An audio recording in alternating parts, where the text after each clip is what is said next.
Welcome back to James Island, the backyard. It is Stratford taking on James Island in a Region 7-5A matchup tonight. Your game time temperature brought to you by Roper St. Francis, where experience matters. 81 degrees. And Everett, I believe this will be the last warm Friday night we get for the rest of the season. Yeah, it sure would be nice. It's a little steamy to be October the 4th. In the 90s all day today, I believe, according to Dave Williams. ABC News 4. Should be cooling down this weekend, Dean. So looking forward to some pullover weather, as we call it. James Island won the toss. They're going to go ahead and kick off. That's Jackson Taylor kicking it deep. Going to take it 2 yards deep. And they will call it a touchback. Stratford going to take over on the first offensive possession of the night. Our Spink starting lineup for you tonight. Stratford led by their quarterback, number 12, Josh Davis. Keep an eye on the running back, number 9. He's a freshman, Jadion Alston. And they have got some great wide receivers led by Hayward, Washington, and Taylor. As for James Island's defense, they start 4 seniors, all of them DBs. We'll talk about them in a minute. As Stratford sets up with three wide receivers. Davis is going to throw it out to the left to Javon Taylor. He's going to pick up about 4 yards before he's slung to the ground by number 6, Jarrell Jones. Here's this James Island defense I was telling you about. Take a look. Watch Quavon Frazier, number 15. Ike Allred loves his energy, says he is very twitchy. I watched him before the game, and pregame, this guy is focused. He's at the top of the line for James Island. As Davis hands off to the middle, that pile's going to push forward maybe for about a 2-yard gain. And as we both know, Dean, it's a lot easier to throw the football when you can establish a running game early on. So look for Danny McDaniel, the head coach of Stratford, to try and get the ground game going, which will just open up those passing lanes and kind of keep that secondary honest for Josh Davis. Absolute great night for football. Good looking football game as James Island looking a bit like the Florida Gators out there. Josh Davis looking at a 3rd and 5. He's got a great pocket to throw from, a little high. Good play by the defender Jarrell Jones to break up that pass to Demarius Anderson. Yeah, and just a little bit too much juice on that particular play. We talked about it in the pregame, just how Josh Davis has such a strong arm. You see there he kind of gets set, kind of steps into it, and just a bit too high. And so the defense of James Island will force a 3-and-out on the first possession. Stratford, I think that punt was blocked a little bit, tipped at the line by number 14, Carlton Smalls. Got a great jump on it, deflected it. That ball goes out. Great field possession now for James Island at about the 46-yard line. And it seemed like Smalls kind of slowed down. He looked like he had a clear path, which he did. I believe he went unblocked, and had he just gone all out and not stopped Dean, he probably would have been able to completely block that instead of just tipping it. But needless to say, still great field position for the Trojans on their opening drive of the night. Gunnar Neistad going to look right, going to throw it left, in and out of the hands of number 12. That's Kayvon Coker, the senior wide receiver. As we take a look at the Spinks starting lineup for the James Island offense, really does run through Gunnar Neistad, the senior quarterback to transfer from Porter Gal, but he's got some great wide receivers. Jaden Scott, big 6'2" kid, and then Kayvon Coker, a sophomore running back, and Terrio McKelvey. So Neistad back, going to hand it off to McKelvey, gets a nice block on the inside, sees some vision and movement up front, splits the hole, going to pick up 11 on the carry. Yeah, nice job by McKelvey on that particular first down run. Take a look at Stratford's defense. It all begins with the Lord. How about that, Mr. Mason? Keep an eye on number 45 and Sean Kohut. Those are the 2 linebackers that make this defense go. Neistad go back into McKelvey. Inside is going to pick up another 8 after a pickup of 11. And controlling the line of scrimmage always so important, whether it be in the run game or the passing game. And so far, the offensive line of James Island doing a nice job of firing off the ball and controlling that initial line of scrimmage. Neistad back in the gun again. McKelvey to his left. 3 receivers. Going to hand it off. McKelvey's going to try for the left side. Got a room. He's got room up the middle again. This time out to about the 17 or 18-yard line. So a pickup of 10 again. Yeah, Jadon Wilcox, the junior linebacker, on the stop for Stratford. And right now, these are wide open lanes for the running game of James Island. If Stratford can't stop the running game, it's going to be a long night because we expected both teams to come out and air it out. Against West Ashley, Neistat threw the ball 48 times. He looks left, going to throw it that way. Misfires on the pass to his outside, incomplete, going to set up 2nd and 10. Yeah, that time the pass intended for Buddy Coker. We've seen both quarterbacks. I don't know if it's nerves, Dean, maybe playing on TV a little jittery, but everything's been kind of high thus far. I expect both Davis and Neistat to kind of settle down and kind of just get into those throws that we know that they have the capability of doing. Neistat about 5'10". Going to hand it off to McKelvey. He's got a lane again to the outside. Barrel puts his shoulders forward. Picks up about 10. Will be close for a first down.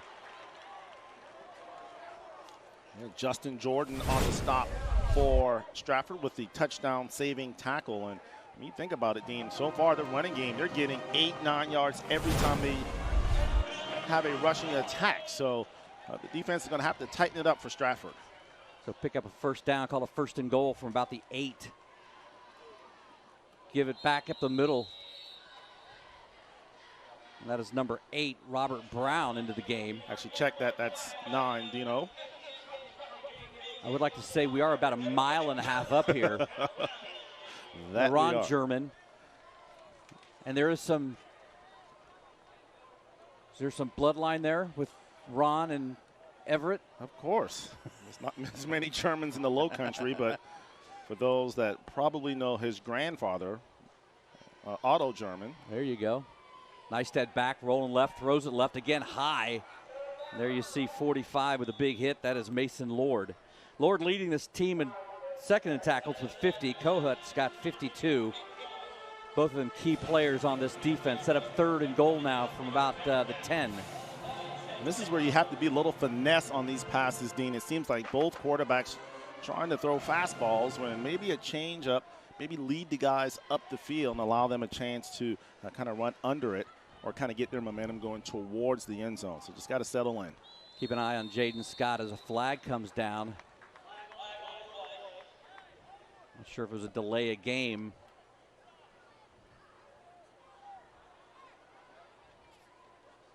Encroachment. What did we learn last week, Everett? Yeah, there's no such thing as offsides anymore in high school football. That it's changed. Actually encroachment. It's called encroachment. There you go. Yeah, we want to be technically correct. So what it will be, Dean, is a 5-yard penalty against James Island, which will make this 3rd and goal a little more difficult. Neistat's going to keep it, hit to the outside. He's got a bunch of white jerseys in front of him. Going to lower his shoulder, take it down to about the 1.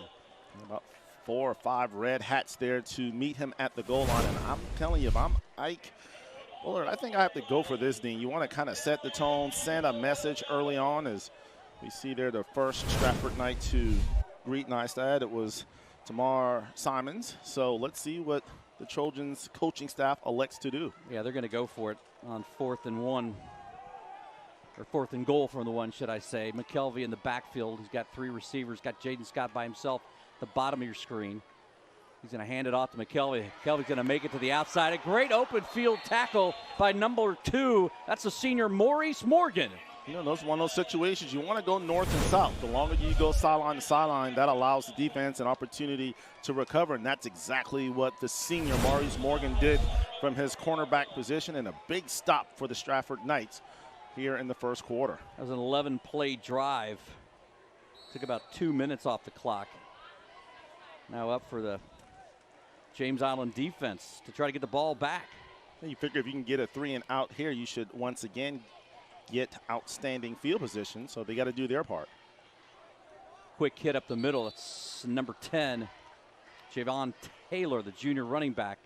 Going to give him a little bit of breathing room, not much at all. D'Angelo McClare, the 5'10 senior linebacker. Nice job of filling the gap and almost getting a safety on that particular play, but give credit to Stratford, able to get out of the end zone. So 2nd down facing this James Island defense. Davis back in the end zone, looks across, gets a nice slant shot across the middle. Number 1, Jalen Hayward. That'll be a little short of the first down to about the 11-yard line. Looked like Hunter Higgins, one of the first Trojans there to greet Mr. Hayward. And you think about it, Dean, that shows the confidence that they have in their quarterback, Josh Davis, that they're letting him throw out of his end zone. Just a quick, safe slant, and he's able to pick up almost a first down. Going to go ahead and hand it off to number 9. Taylor's going to take it to the outside, or Alston, the freshman, should I say, is going to get enough for the first down just past the 15-yard line, spotted at the 15.5. And once again, Hunter Higgins on the stop, the junior outside linebacker. Nice job of pursuing the football.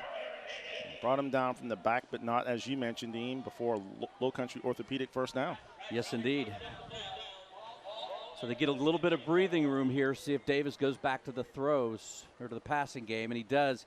He's got number 8 to the outside. That's Demarius Anderson. Can't get a wrap up, turns the corner, gets out to about the 25-yard line. It'll be a little short of the first down. And Anderson has been battling some ankle injuries. Just got cleared earlier this week to actually play. Speaking with Danny McDaniel before the game, they weren't sure if they were going to have his services, but he's the top target. 20 catches, 227 yards, and 1 touchdown on the season. So Josh Davis normally knows where Demarius Anderson is at all times. 2nd and 2 now from the 24. Davis got somebody across the middle. He's going to throw it there. That's Jalen Hayward with the nice hands. Looks to be enough for the first down. With that break, let's go down to our sidelines. That's where we find Trooper Bob Barris. Bob? Hey, Dean, another beautiful night for Friday Night Rivals. I'm here with John Caffarella, General Manager, Stars and Strikes. John, everyone's got a birthday every day pretty much in the Low Country and all around the world. Tell us what kind of packages you offer for birthdays. Well, we have a wide variety of packages for kids, teenagers, and adults. So you go to starsandstrikes.com. We've got about 6 different type of packages. You pick out the package you want and curtail it to what you need. And we're 1 week away from Escapology. What about the promo codes? And tell us a little bit about that. Yep. So you go online, starsandstrikes.com, and use promo code GRAND50. Get 50% off for that weekend, 11th, 12th, and the 13th. So tell me, do I have to bowl in socks, or you have a size 15 for me? We got 2 sizes bigger than your shoes, man. All right, there you go. There you go, Dean. Well, all right, we're going to toss it back up to you while we watch the rest of this quarter. All right. Josh Davis on a tear right now. Going to throw that, hit David Washington across the middle. See the arm strength by Davis, and very accurate on this drive. Yeah, he's starting to kind of get in rhythm. They're calling plays that will allow him to do that, just safe passes, and he's done a great job of executing those plays. Did Trooper Bob say size 15? Yes, they did. Stars and Strikes proud to present each participating home school a check for $500. The grant provides each school with extra funding to help make their school great. Over the past 9 seasons, Friday Night Rivals and our sponsors have donated over $100,000 to Low Country students and schools. Congratulations from ITV Charleston, ABC News 4, and Stars and Strikes. And that's going to be a Low Country Orthopedics and Medicine first down. The Knights busted to the outside. That's Javion Taylor. You see the speed and the elusiveness taken down at about the 20-yard line by number 8, Robert Brown. Yeah, the jet sweep. Nothing fancy there. Another first down run for Stratford. Just able to get him in space. Nice lead block there, and simply outran the defense. And had it not been for Robert Brown, it would have been a touchdown for Stratford. Javion Taylor with a nice run down the left sidelines. Marked it at 20. Davis, nice job handling that bad snap. Going to pick up 4 yards where he could have lost plenty more. Yeah, I mean, that ball was definitely headed over his head. A nice athletic play by Josh Davis to secure it first and then get what he could. Just a high snap. But Davis actually able to make something out of nothing, and second down coming up for the Knights. You know, talking with Danny McDaniel, the head coach of Stratford, before the game, Dean, he was very pleased. He still in a rebuilding mode for this Stratford football team. Of course, Denny played at Stratford. He mentioned the B team. They got about 65 kids. The JV has, I think, over 60 as well. He's very excited about the future. Another bad snap. This time it's going to result in a loss of 2. Something going on between the center and the quarterback there. Davis, nice job just to keep the ball. Talk about some of the keys of the game, Everett. Yeah, when you look at this James Island team, a situation where they have got to absolutely establish the rush tonight. They do not want to allow rely solely, I should say, on the passing game. So if they can kind of get the ground game going, I think it would be a big night for them and for Stratford. Boys on the block. Stratford starts 2 true freshmen in the secondary. They've got to play big tonight against this passing attack of James Island. What a great throw. Even better catch by number 8. That's Demarius Anderson. Catches it across his body, takes a hit, picks up the first down. Your Low Country Orthopedics and Sports Medicine first down. And Dean, we talked about him. This is a big-time, big wide receiver, 6'2", already 210 pounds. Danny McDaniel said that is the guy that will be the next one that you'll be talking about on Saturdays. I believe his brother is Mario Anderson, who played running back last year. Correct. And I believe now it's all at coming back to me. Newberry, if I'm not mistaken.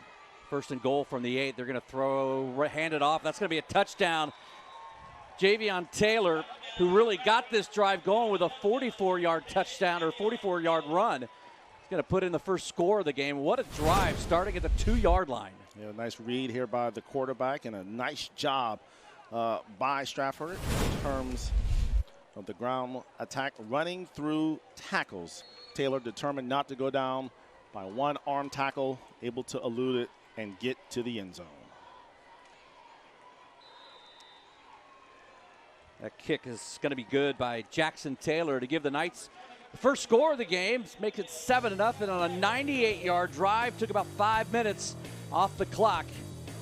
You're watching Friday Night Rivals, driven by Cruz Chevrolet, brought to you in part by Stars and Strikes.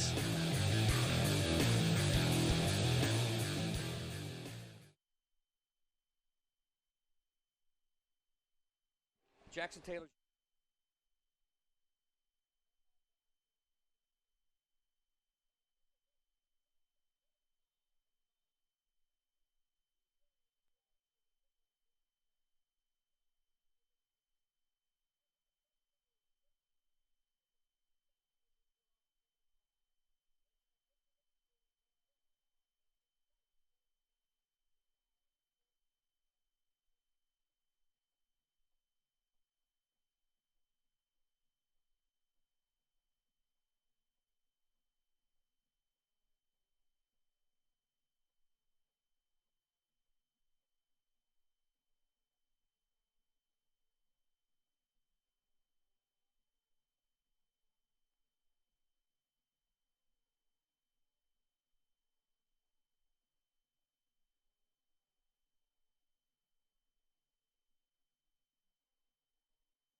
All right, fans, we're giving you an opportunity to vote for tonight's Rockstar Cheer of the Night. Log on to abcnews4.com/poll and vote for either of tonight's cheer squads, James Island or Stratford. Cast a vote for the Rockstar Cheer of the Night. We'll have the results later in our football game. By the way, that was Jordan Ray with the PAT, not Jackson Taylor. And thus far, Dean, we talked about it in the opening, how we expected a lot of passing, a lot of throwing in. It's been the ground game of both teams thus far that's been the most successful. Now, of course, Stratford did kind of get into rhythm early in the drive, but it's been the rushing attack of the Knights that has them on top 7-0. Ray's going to kick it off here. Going to drop into the hands of number 2, Elliott Dupree. He's going to cut it to 20 to 25, out to the 30. Takes it all the way down. Number 7, Savion Jones, with possibly the touchdown-saving tackle at the 37. And he got a penalty flag on the play. Kind of thrown right in the area. Good seam after initially fumbling the football, but Dupree able to pick it up, find a hole in the middle, got as far as he could. And looks like it's a holding, and it kind of came at the end of the run, Dean, so not even sure if that was a necessary not too many penalty holds at the end. Usually you see it early in the return. We've seen 2 long drives here. James Island had 11 play drive that stalled out of the 2-yard line, and then James Island takes it, or Stratford takes it 98 yards for the score. Neistat back again. He's going to look right. He's going to throw that way as well. He's got number 7, Jones, takes it out to about the 34-yard line. Nice tackle by Morgan. As you could tell, we talked about the arm strength of Neistat, able to, ball was in the middle of the hash marks and throw it all the way to the right sideline. He kind of threw that with confidence. So we saw Davis get on track on his last drive. Let's see if Neistat can do the same. Two good-looking quarterbacks here. They're going to hand it off to McKelvey inside. He's going to pick up the first down and then about 5 more, take it out to the 40-yard line. A nice tackle made by Sean Kahut. Kahut leads the Stratford Knights in tackles. Came into tonight with 52 tackles on the season. And once again, a nice strong run by McKelvey, which will extend the drive. Neistat goes through his legs, ball on the ground. It's going to be a Stratford ball, the turnover on a bad snap. Gunner can't handle it. Who's that comes up with it? That's number 50, Nick Barkley. Yeah, that guy's always in the backfield. Barkley with the fumble recovery. He had 26 tackles on the season, but how about this? 5 sacks in 4 games for Stratford, as well as 8 tackles for loss. So he is no stranger to being in the backfield, and on that particular play, being in the backfield was being in the right place at the right time, and that's why he'll pick up the fumble recovery and hand it back over to Stratford. Denny McDaniel said if the ball had bounced right this year for them, they would have been 4-0 on that play. The ball did bounce right into the hands of Barkley. Nice play on the outside. Davis is going to keep it. A really nice fake. Going to be taken down about the 29-yard line. Takes a hard hit. Set up about a 2nd and 6. For the sophomore, John Grant, 6'3" on the stop. And yeah, they kind of thought he handed it off. As you mentioned, great execution by Josh Davis, showing his wheels as well, and that he's not afraid to take off and run around the edge. Make it 2nd and 6. And you have to think, Dean, Stratford's run the ball so well that, yeah, they're going to be keen on the running backs, and now that gives them another element to think about as Davis. Also in the backfield to Anderson, and a big hit on the outside by number 6, Jarrell Jones, the senior, 5'8", 175. He doesn't care how big they are. So yeah, he might be small in size, but this is a big-time play. He kind of went right around the block. It looked like, as you saw at the very end, Matthew Cudd saying, "My bad, I missed that block." And give credit to the aggressive Jarrell Jones for coming up with the stop and forcing a big 3rd down. Jones been a part of this program since he was in the 8th grade, played JV as an 8th grader, and now leading this defensive secondary. 4 senior defensive backs. Davis rushed out of the pocket on the run. He's going to throw it. A nice catch by number 11. That's Matthew Cudd, the wide receiver. Yeah, that's one way to make up for missing the block on the previous play, is come up with a big catch here, and a nice job by Stratford and Davis being able to throw on the run. Didn't really get his feet set, but still able to deliver the ball to Cudd and pick up a big-time 1st down. 1st and 10 from the 18. Davis back. He's got Anderson across the middle if he wants it. Flushed out of the pocket. He's got a falling down receiver. That's number 1, Jalen Hayward, not able to bring it in. A flag is down on the far side, though. Have to think it's thrown in the area of holding. We'll wait to get the official call.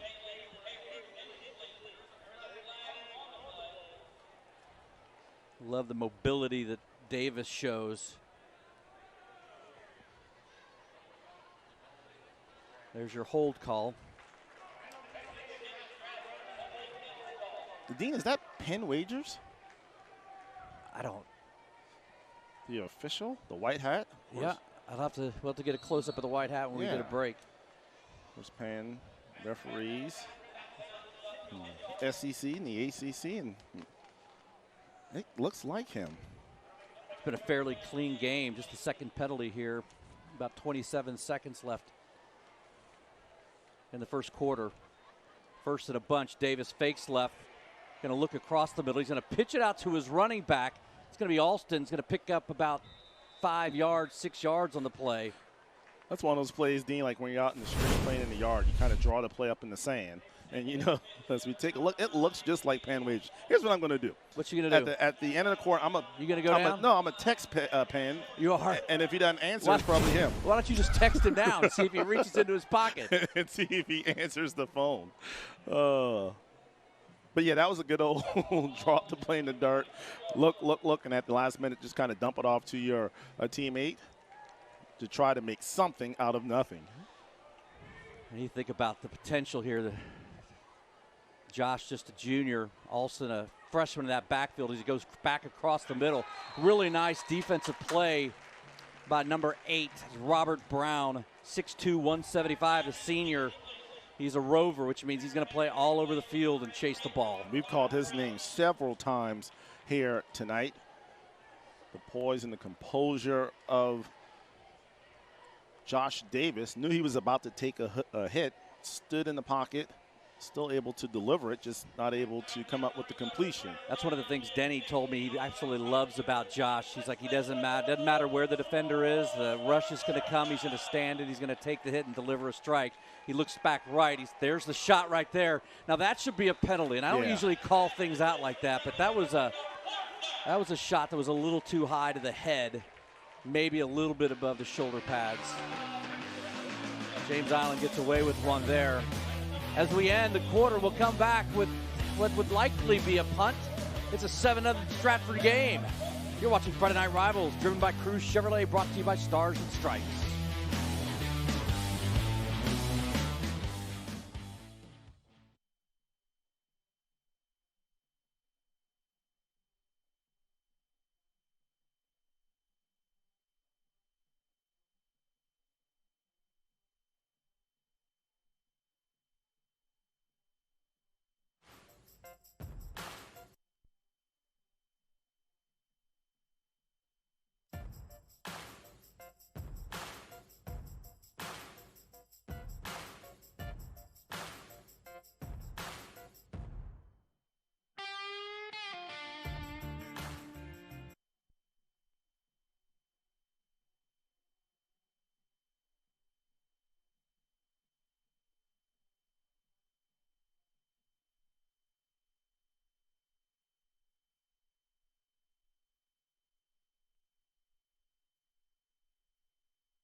Welcome back to James Island. Pretty good football game here in the first quarter. A long drive by Stratford put them on the board 7-0 after they stopped James Island on an 11-play drive on a 4th and goal.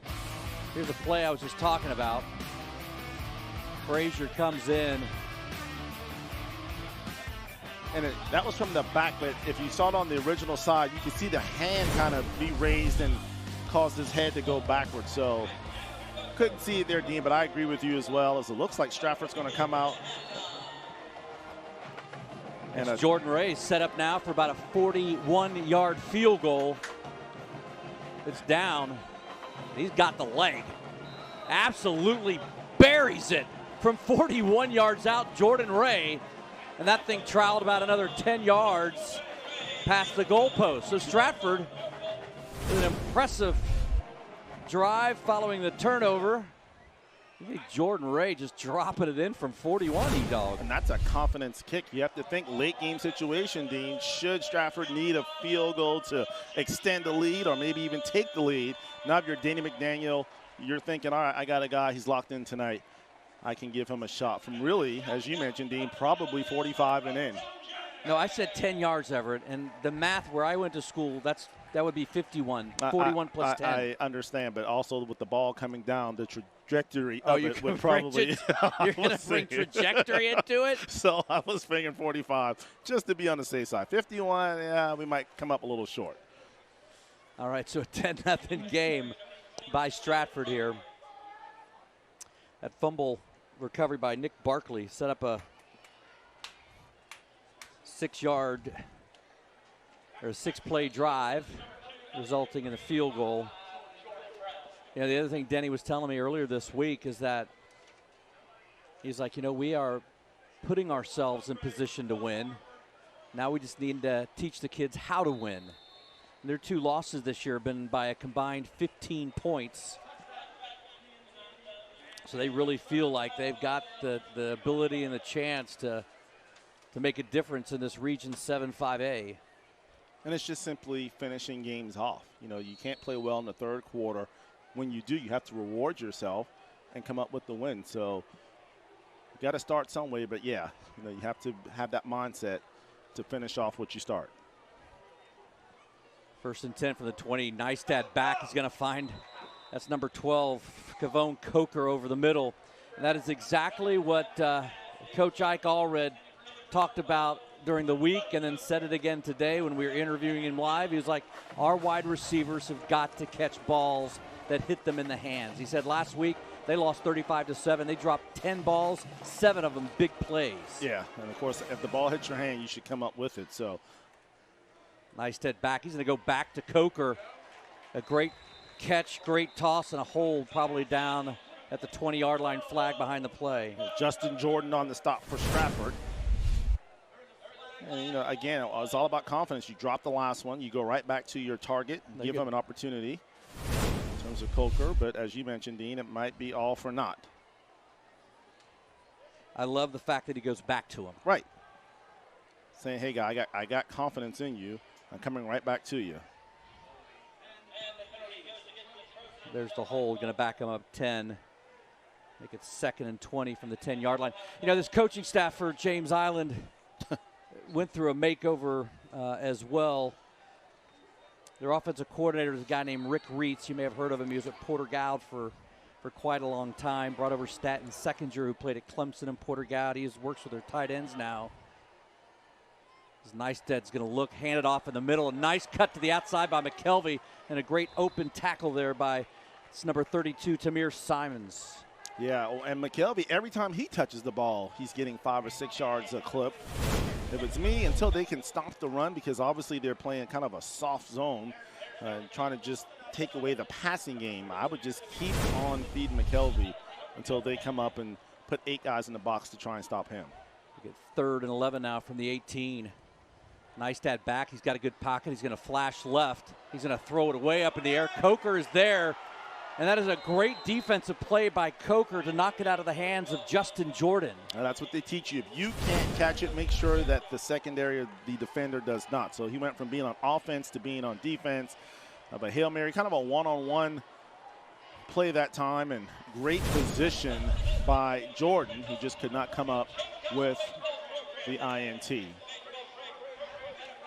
And I got to tell you, Dean, you got to watch Ja'Kai Robinson, the punt returner. Danny McDaniel said he is one of the more exciting returners that he's had in some time. If they kick it to him, we could be in for a show. Henry Crowther, punter for James Island. He's going to hit it about the 50-yard line, bounce about 9 yards, and go out of bounds at the 41-yard line. This Friday night season, we are proud to continue to spread the love with the Synovus PB&J Blitz benefiting the Low Country Food Bank. The local high school that donates the most jars of peanut butter and jelly wins. Synovus will give $100 to the winning school each week, $2,500 to the overall champion at the end of the season, with half going to the school, the other half to the Low Country Food Bank. Synovus is proud to help tackle hunger right here in the Low Country. My favorite read that you do every week. The PB&J? Yes. Matter of fact, I may just bring PB&J next week while you do that live read. I was talking to a representative with Synovus before the game, and he was just so proud and happy to be a part of this campaign and to see the thousands of pounds donated helping people here in the Low Country. Ball on the ground. Another bad exchange between Davis and his running back. There is a scrum.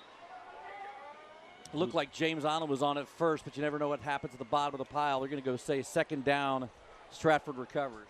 Yeah, let's see who got down there. The big guy, that being Thomas Blackman, the junior lineman, there to save the possession for, you mentioned it, Dean, a couple times, either the snap to Davis or the handoff exchange between him and the running back. Just not as fluid and smooth as you would like if you're Danny McDaniel. It's Quavon Frazier, number 15, disrupting that play in the backfield. We got a flag coming in from the back judge. A delay of game's going to be called. So things getting a little sloppy here. And if you're the coaching staff, that's somewhat disappointing because you're now into week 5. Obviously, region play. You need to kind of get all those, mental errors out as you take a look at Danny McDaniel, former Stratford great. 2nd and 7. It's going to be the freshman running back, Jadion Alston. He's got 5 touchdowns on the year, rushed for about 275 yards through the first 4 games. Higgins and Wallace on the stop for the Trojans.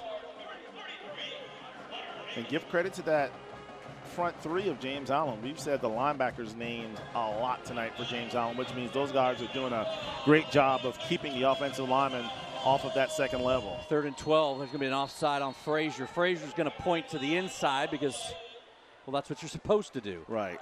Actually, and it was. Wow. I was like you, Dean. I thought it was an encroachment. I thought he jumped just a tad bit too early. But no, they're going to say he was enticed. Yep, it sure was. Right there, the right guard. Mr. Jones. And I say Mr. Jones because if you look at Bailey Jones, he's a large individual. And so I want to make sure that I'm nice to show respect. Mr. Bailey Jones. 3rd and 17. Davis back, looks left. Going to scramble out of the pocket. He's got pressure by Frazier. There's Frazier swiping the ball. And I couldn't tell if Frazier knocked it out of his hand or if Josh tried to pitch it out of bounds on purpose. Well, they're going to mark it as a fumble because he's behind the line where the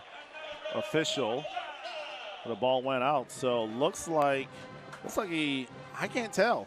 But needless to say, he may have been trying to change hands, and that's maybe when Frazier got his hand in. We talked about this young man before the game. Ike Allred absolutely loves him. Said he's got those quick, those twitchy muscles. Obviously 6'2", 180 pounds. Is tall, long, and lean. Doing a great job for the Trojans. It's a low line drive kick. Going to kick it away. Going to be picked up by number 2. A nice tackle. Elliott Dupree taken down at about the 40-yard line.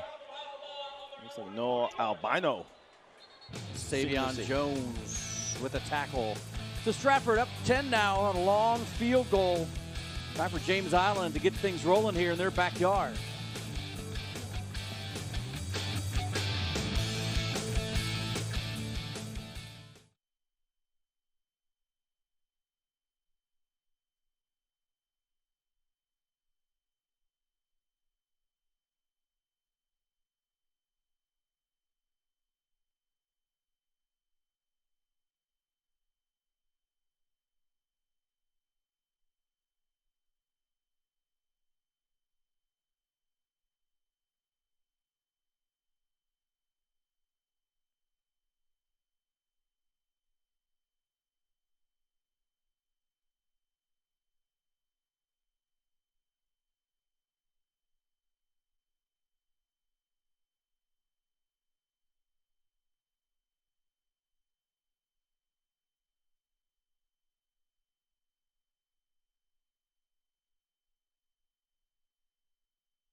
Welcome back, everybody, to James Island. It's a 10-0 Stratford lead.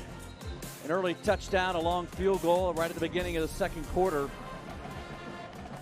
James Island had a lengthy drive on their first possession, turned away at the goal line, and really haven't been able to do much since then. 3 plays and a fumble and 4 and out on their last possession, as they start at their own 40-yard line here with 9:44 to go. Neistat going to throw it to the outside to Elliott. Nice juke move to the outside. He's got a corner, and he's got the turn, going to take it down to the 45-yard line. A nice job by Elliott Dupree. And you have to really give credit to Neistat. As you'll look at the replay, he leads him up the field. You notice he doesn't throw it behind him. He has his momentum and his weight going forward, which allows him to get that momentum to take off up the field. So great throw by Neistat, a great catch and move by Elliott Dupree, the senior wide receiver. 1st and 10 from Stratford's 47. Neistat back again, going to get Coker. Coker tries to get an extra couple yards, will do so. They'll say he stepped out at about the 38. And once again, Justin Jordan on the stop for Stratford. And it seems like both teams, Dean, when they throw kind of timing routes, 5-yard, 10-yard routes, and just let it go, not have to necessarily read the defense, that's when both quarterbacks are their most effective. So let's see if James Island continues that, or if they mix it up here and maybe try to hit it with a quick run. German in the backfield next to Neistat. He's got 4 receivers set. You're going to go ahead and hand it off to German. Going to pick up the first down. They will give him forward progress. And unlike me, yes, German is 5'6", 150. You were 5'6", 150 once upon a time. I think, let's see, that probably was July 13th, 1974. I think that's probably the last time I was 5'6", and 150. But one of those kind of elusive kind of scat backs that he kind of hides behind the massive line. Dupree's in motion. Neistat looking across, going to catch a little screen. That ball off the hands of Coker, thrown a little high, trying to do a little screen to the outside. And that's a dangerous pass as Maurice Morgan came up with the coverage, because the wide receiver knows the pressure that's coming, and maybe if he takes his eye off the ball, it goes straight up in the air. And that almost was an interception. Told you a little bit about the fine folks at Synovus. Bob Barris down there with a few representatives tonight. Bob, you got some friends. Oh, yeah, I got some friends and the kids. We got Ed Vaughn here from Synovus and the staff here. Ed, great job over the last couple weeks collecting the PB&J for the Blitz. How excited are you? We're very excited. I mean, this is a really great way to not only have Friday Night Lights, but to kind of democratize giving within the community. And it's great momentum that we've had already so far to date, but we've got a long way to go. Jill Hirschkorn, you're here from Low Country Food Bank. How excited are you for receiving all this peanut butter? We are so thrilled that all of the students come together. We appreciate their competitive spirit, and they learn how to help other people in need. And if people want to donate, they're watching right now, how can they donate? Absolutely. Go to lowcountryfoodbank.org, and there are so many ways to give. All right, we have a check presentation. Let me grab the big check here. All right, everybody hold this big check. Hold this big check. There's a close competition, too, apparently. All right, let's go. All right, guys, take a look at that, would you? $250 going now to James Island High School. It was a really close match this week. James Island with 3,800 pounds. Stratford with 2,400 pounds. As Gunnar Neistat on 4th and 7, going to go down the middle and hit Jaden Scott. A big gamble, and it pays off. Yeah, he climbed the ladder for that one. Scott, the junior wide receiver, coming up with the big catch. And Neistat, once again, able to get his feet set and deliver the football to his wideout. Takes it down to the 15-yard line, so a 19-yard gain. McKelvey to the outside, very patient, waiting. Got a nice block on the outside by Dupree. He's going to turn the corner, step out about the 5-yard line. And how about McKelvey switching the hands with the football, making sure he got it in the outside hand, and just simply outran the defense, able to turn the corner. So McKelvey having a very productive night on the ground tonight. You saw the switch there. And Dupree able to get in the way just enough to free his teammate open. They're going to give him 10 yards on the play. Call it 1st and goal from the 5 now.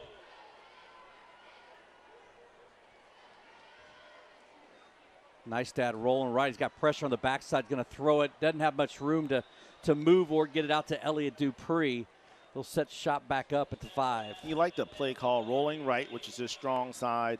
simply trying to get Dupree on an out route, but kind of led him a little too much. Needs to kind of pull it in some and give Dupree an opportunity to come up with the catch. Dean, that's a lot of peanut butter collected by James Island. I know. I'm going to read those numbers again. We kind of rushed through them. As McKelvey looks to the inside, he's got nowhere to go. That great defensive front. And the linebackers, that's Sean Cahoot stepping up, and it was a wall of white jerseys. Lose 2 on the play.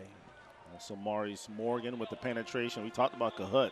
And the guy with 8 tackles for a loss, 5 sacks. That guy lives in the backfield. If I didn't know any better, Dean, you'd almost think he was a running back for the opposition.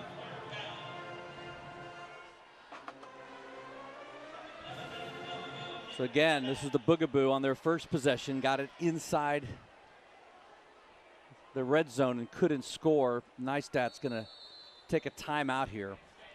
All right, I'm going to go over those numbers again. I didn't want to rush through them because they were extremely impressive. So James Island collected 3,800 pounds. Stratford collected 2,400 pounds. So far this year, we've collected 25,000 pounds of peanut butter and jelly so far. Pretty impressive. All right, I want to our education spotlight, David Ayler Law Offices Educator Spotlight. Bob Barris joining us now with the principal of James Island. That's right, Principal Timothy Thorne. Principal, I was here a couple times as a trooper. On good terms, though, on good terms. Oh, good. So I hear you have a new addition to the school. Can you tell us a little bit about that? Yeah, we do. We have a brand new academic wing that's going to be built. They're going to break ground in December, and also a new competition gym. So that's going to be another 60,000 square feet to our school, and it's going to transform the backside of our campus. So we're excited about that. All right, so we're only a couple weeks into the school year, and you already got a report card. Tell us a bit about that. Sure. This is the second year of the new system, and for the second straight year, we got an excellent rating. It's because our student body is awesome, our teachers are caring and committed about academics, and our board supports us. You get those three things going together, and you get that excellence going on. So we're so proud about that. I see a lot of students and faculty out here supporting the team tonight. So keep up the good work, sir. Appreciate it. Thank you so much. Thank you. Back to you, Dean. All right, Bob, thanks so much. So back-to-back timeouts. Denny McDaniel looks at what James Island presented on offense, and he called a timeout here with 6:47 left. We were talking about the James Island coaching staff and all the new guys they brought in. Jeremy Morris, Bray Maxwell, 2 co-defensive coordinators are new as well. But the one name that really jumps out at you is a guy named Bob Hanna. Bob Hanna was a longtime coach at Irmo High School. In December, he will be inducted into the South Carolina High School Football Hall of Fame. Coach Allred got to know Coach Bob when Ike was at Newberry coaching, and he would go to Irmo and recruit. So the two had a relationship dating back several years. Well, this summer, at a rest stop somewhere along I-26, Coach Allred ran into Coach Bob. Said hello to him again and said, "What's up, Coach?" And Coach Hanna said, "Well, I'm in the process. We're moving down to Charleston, my wife and I." And Coach Allred said, "I've got a job for you." Neistat back looking through the hands of number 9, Ron German. Yeah, that one's a little high. You have to remember, German's only 5'6", so you got to bring that one down a little bit, but still, a pass that was catchable. So again, Neistat just got to take some off of. He's throwing fastballs the entire time, and it's kind of getting on these receivers and backs awfully quick. So that's one, you can kind of float it out there and allow your teammates an opportunity to come up with the big play. Number 23, Jackson Taylor. Snap is down. Taylor boots it through. Cut that deficit by 3. It's a 10-3 game now. That's a 13-play drive, and after their 11-play drive to start the game and came away with no points, Coach Allred knew points were a must in this situation. Absolutely the right decision, Dean. You've worked so hard to get down there. Obviously, you would like to have 7, but think about it now. You're just a one-possession game, and you reward yourself with 3. And I'm sure that's something that the offensive coaching staff will talk about at the half, is how to finish off these drives. Like we talked about in a couple of games before, you play so well, you're in games, you just can't finish it off.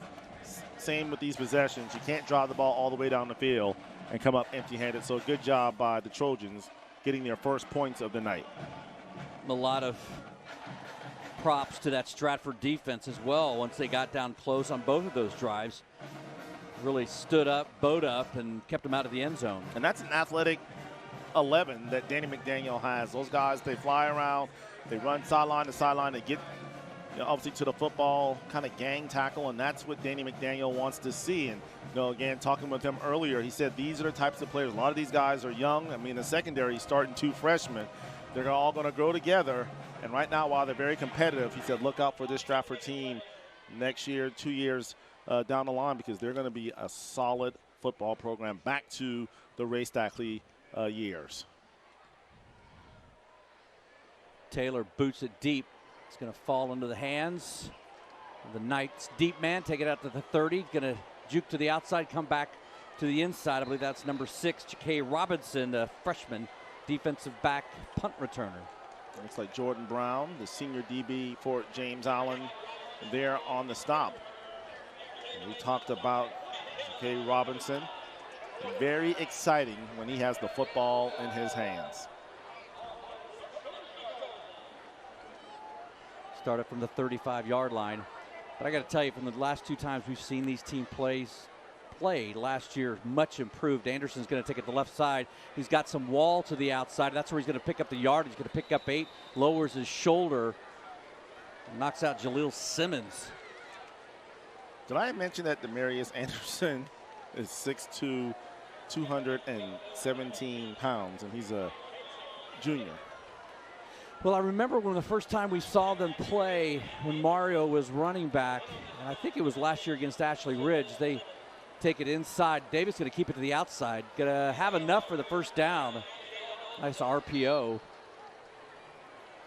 But I remember talking to them, and Mario was the stud running back, and everybody was like, you need to watch out for the brother. They said 2 totally different people, right?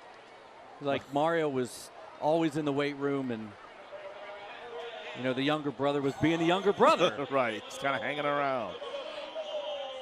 So they didn't give him the first down, Dean. They marked him short. So big 3rd down and 1 coming up for the Knights. They're going to go inside with it, have plenty for the first down out to about the 49-yard line. And the stop for the Trojans. Fabian Drayton as well as Hunter Higgins. Check that Will Floyd on the stop for James Island, but not before a first down for Stratford. Got a man in motion. They're going to hand it off to the inside. Looks like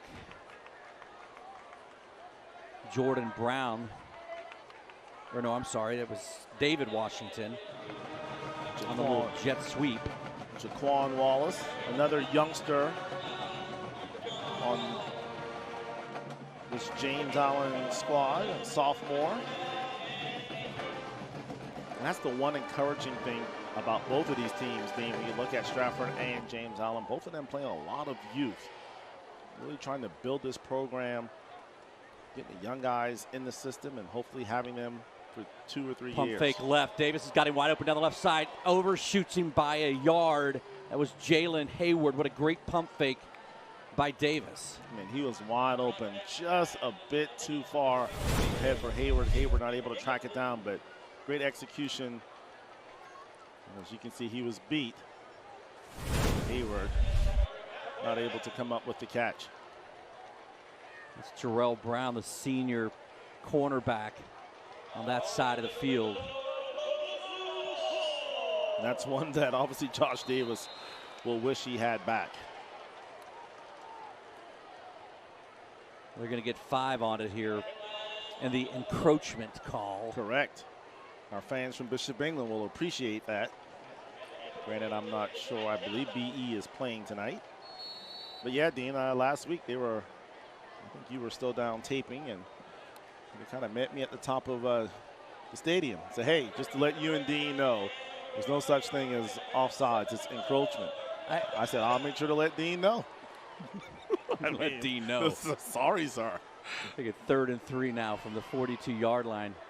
2 running backs in the backfield. They're going to hand it off to the first guy. No, Davis going to keep it. What a nice job. And he's got room to the outside. He's going to cut and take it down to the 10, to the 5, and he's got enough for the touchdown. Josh Davis keeps it himself from 39 yards out. A quick strike for the Knights. Yeah, we call that an inside-out move at the end, as you see. Great job again faking, and the move right here, Dean, right, bam, bam, right there, kind of staggered him, got him on his heels. Josh Davis able to take it to the house. Man, am I impressed with this guy. Kind of reminds me of another Stratford quarterback that was long, athletic, and can throw it. Jamison Mobbs. Or Jacob Park. Jamison Mobbs. I'm going to tell you something. Kick is down and up. Parks could throw the ball, but I don't know if I've seen a quarterback with as much grit and heart than Jamison Mobbs. Okay. He'd run through a building, man. And I'm going to tell you this, too. He was inches away from going to Charleston Southern and playing last year off the baseball team. You see the end of the Davis run right here. We talked about him being an outstanding athlete. He had that on display there as he simply outran the secondary. And this is my first time seeing Josh Davis, and I got to tell you, Dean, very, very, very impressed with his ability. I mean, he's just a player. I mean, we've seen the arm, we've seen the finesse. He's had a couple of RPOs that he's executed. Just showed his wheels there. While we get time right now, I want to send out some love to an old friend of ours, longtime Stratford coach Scott Ruggles. Living out in the Midwest now, is battling a little bit of some health issues. He's out in Iowa. Always one of our favorites. Great guy. Just battle away, Scotty. That's the night way, right? Short kick. It's going to bounce right into the arms of number 5, Jordan Brown. And he's going to be swallowed up by some white jerseys. Yeah. I'll leave it up to Scotty. Scott, you can tweet me, right? Go ahead and just tweet me. Yeah. And you just tell me the comparison on the 2 quarterbacks I made. Who was right, me or the dog? Winston and Damian White on the stop for Stratford. Yeah, Scott Ruggles, a great guy. Scott, I think he coached soccer for a long time there, and I can always see Scott, when Ray Stackley was here. Nice stat over the middle. Ball floats down into the arms. That is number 81, Enzo Semiglario. That a boy. Enzo. He's trying to take it to the end zone, and that's the type of pass that Neestad needs to throw. Soft touch, kind of lob it up, allow his wide receiver an opportunity to make a play. Make sure I get on my Twitter account so that way when Scott says, yeah, you're right, I can First show and to down you. for the 35. Neistat stands in there, back pick. Receiver falls down. That ball is picked off. That's by number 32, Tamir Simmons. He's going to cut it to the outside. Simons, the senior, makes the play as a wide receiver falls down around the 50-yard line. So another turnover by James Island. Yeah, the ball looked like it was tipped. The pressure being applied by, I couldn't see who the Stratford Knight that applied the pressure. Actually, by the looks of it, I'm going to probably go with Nick Barkley. It looked like Barkley was up in Gunner's face and really altered his throw. It looked like he was kind of cut the pass off early. You see it once again here. Yeah, it definitely was Barkley, the senior defensive lineman, and give credit to Coker not giving up on the play. Nice play across the middle. That ball will not be completed. The number 5, David Washington.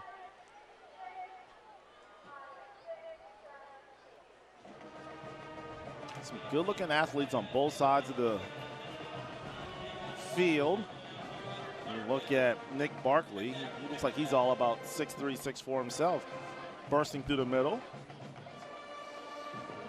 Well, this is where James Island's defense has got to step up right now. They've got to find some senior leadership here. 4 senior DBs. The sweep play to Anderson. Anderson going to cut it up the middle, pick up about 11 yards. Flag's going to come in. Both of them thrown about the same spot. I don't know if I've seen that before.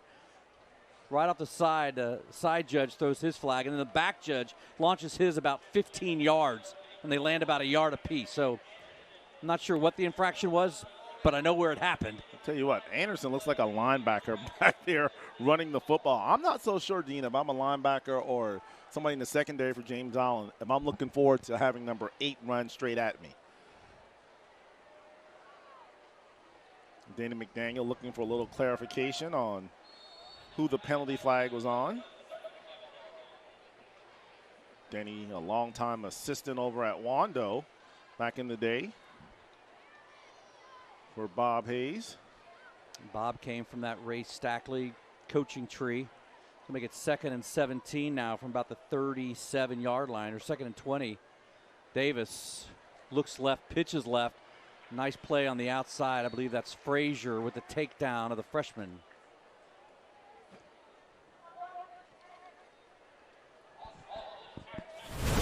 Take a look at the replay here. Oh, little misdirection and the quick thought process by Davis to try to get something. Clearly a busted play, and now 3rd and 20. That's Carlton Small, 6'2", 180, the senior. That's what they need, another big stop here. Get the ball back before the half. Davis pitches to the outside. Austin's going to take it to just past the 30-yard line to about the 26, set up about 4th and 6, and that is well within the range of their kicker. Yeah, Jaquan Wallace on the stop. That speed option to the right by Stratford, and once again, Davis makes the right call. And I can't emphasize enough the importance of that shadow blocking by David Washington. By simply holding that guy up for half a second, that allowed the back to pick up some additional yards. So great job by David Washington blocking on the outside. They're going to go for it 4th and 8 from about the 24-yard line, or they look to be going for it. Again, this would be a 41-yarder if they were to attempt from here, and of course they hit the last time. Denny's going to call a timeout. Think about this one. I mean, according to Dean, there's a flag down. I was about to say, go ahead and just take a 5-yard penalty since he's good for 51. Let's test Dean. I said 45. Dean said 51. So let's test our theories. Denny is having a spirited conversation with his quarterback. I think he said we called the timeout before the delay of game. I don't know if there will be a conversation about it or not. The flag's been picked up. We'll see if they move the ball. Looks like they're going to bring out their kicking team. Davis and Alston. Taylor heading to the sideline. And they are going to bring out Jordan Ray again. So this is what, was it marked at 27, Dino? So we're 27, 44? 44-yarder. Okay.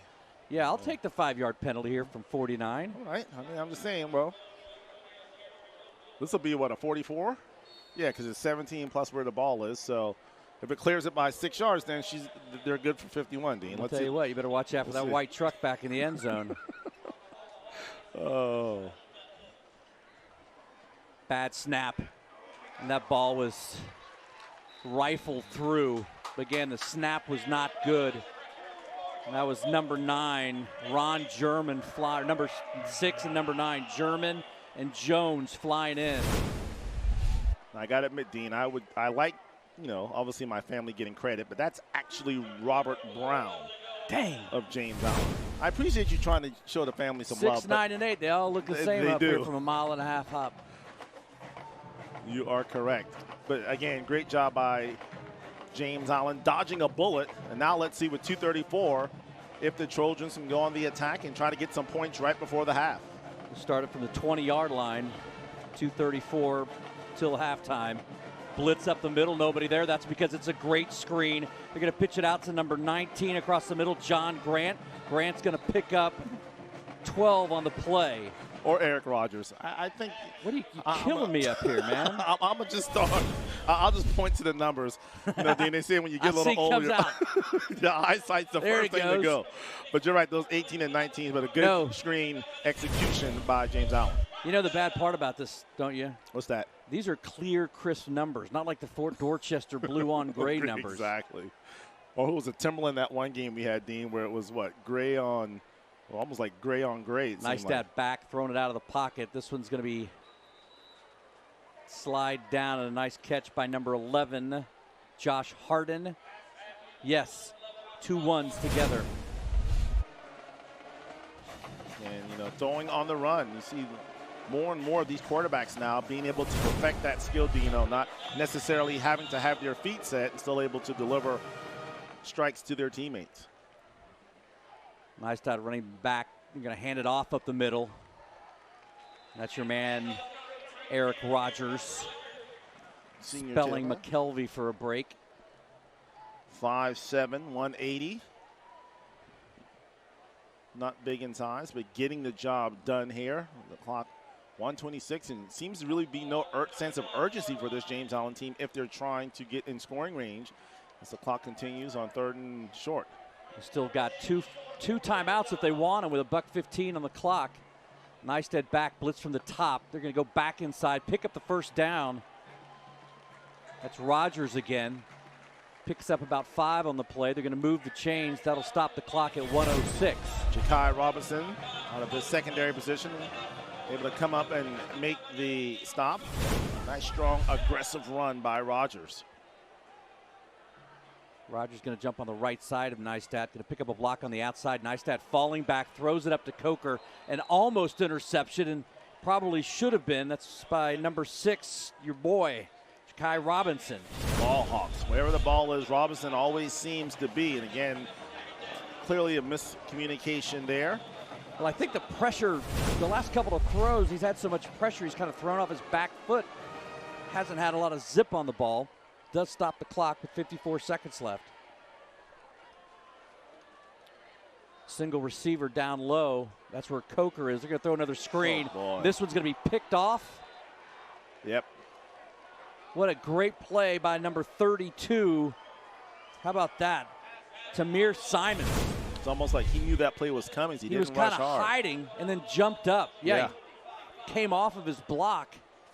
Number 77 and just dropped into pass coverage with the interception. The second pick for Neistat in the last 2 possessions. Seemed like Harrison Brown, the 6'3", 285-pounder, kind of blocked the view of Neistat, and he couldn't even, like you said, he couldn't see Simon's back there. Simon's second interception. Davis back to work. Now going to throw it out left. Rips it all the way across the field. What a great throw. Good catch.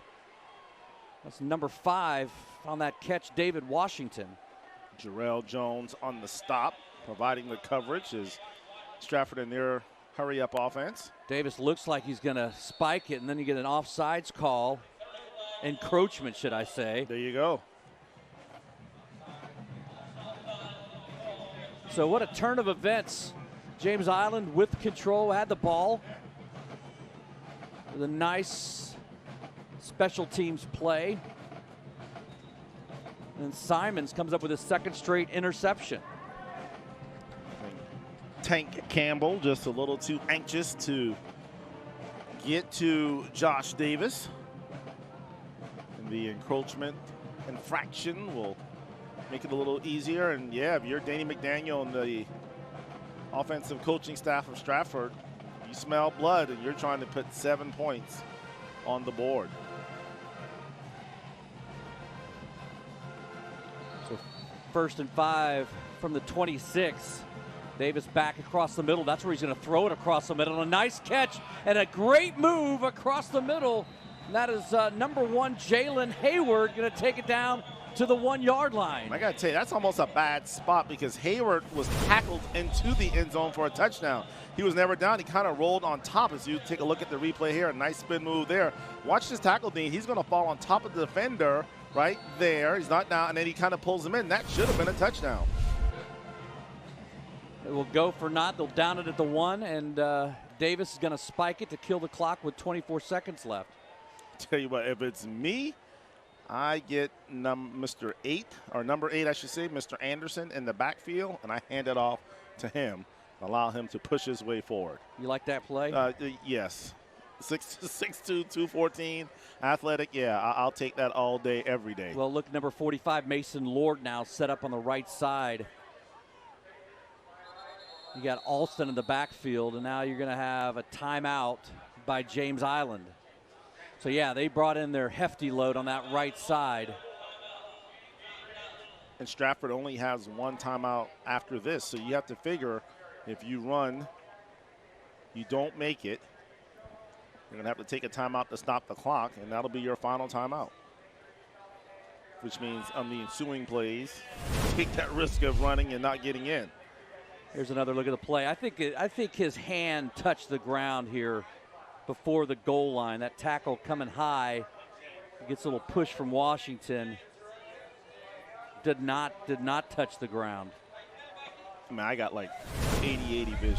I mean, that was real time. I didn't even have the benefit of the replay and saw his hand did not hit the ground. I'm on fire tonight, Dino. I'm on fire. You're good. Well, that's why we're like peanut butter and jelly. Sometimes I'm smooth, sometimes I'm crunchy. Tonight I'm crunchy. There you go. As long as it's creamy. Creamy is the word. Creamy, not that crunchy stuff you had, Dean. I can't deal with the crunchy peanut butter. First and goal.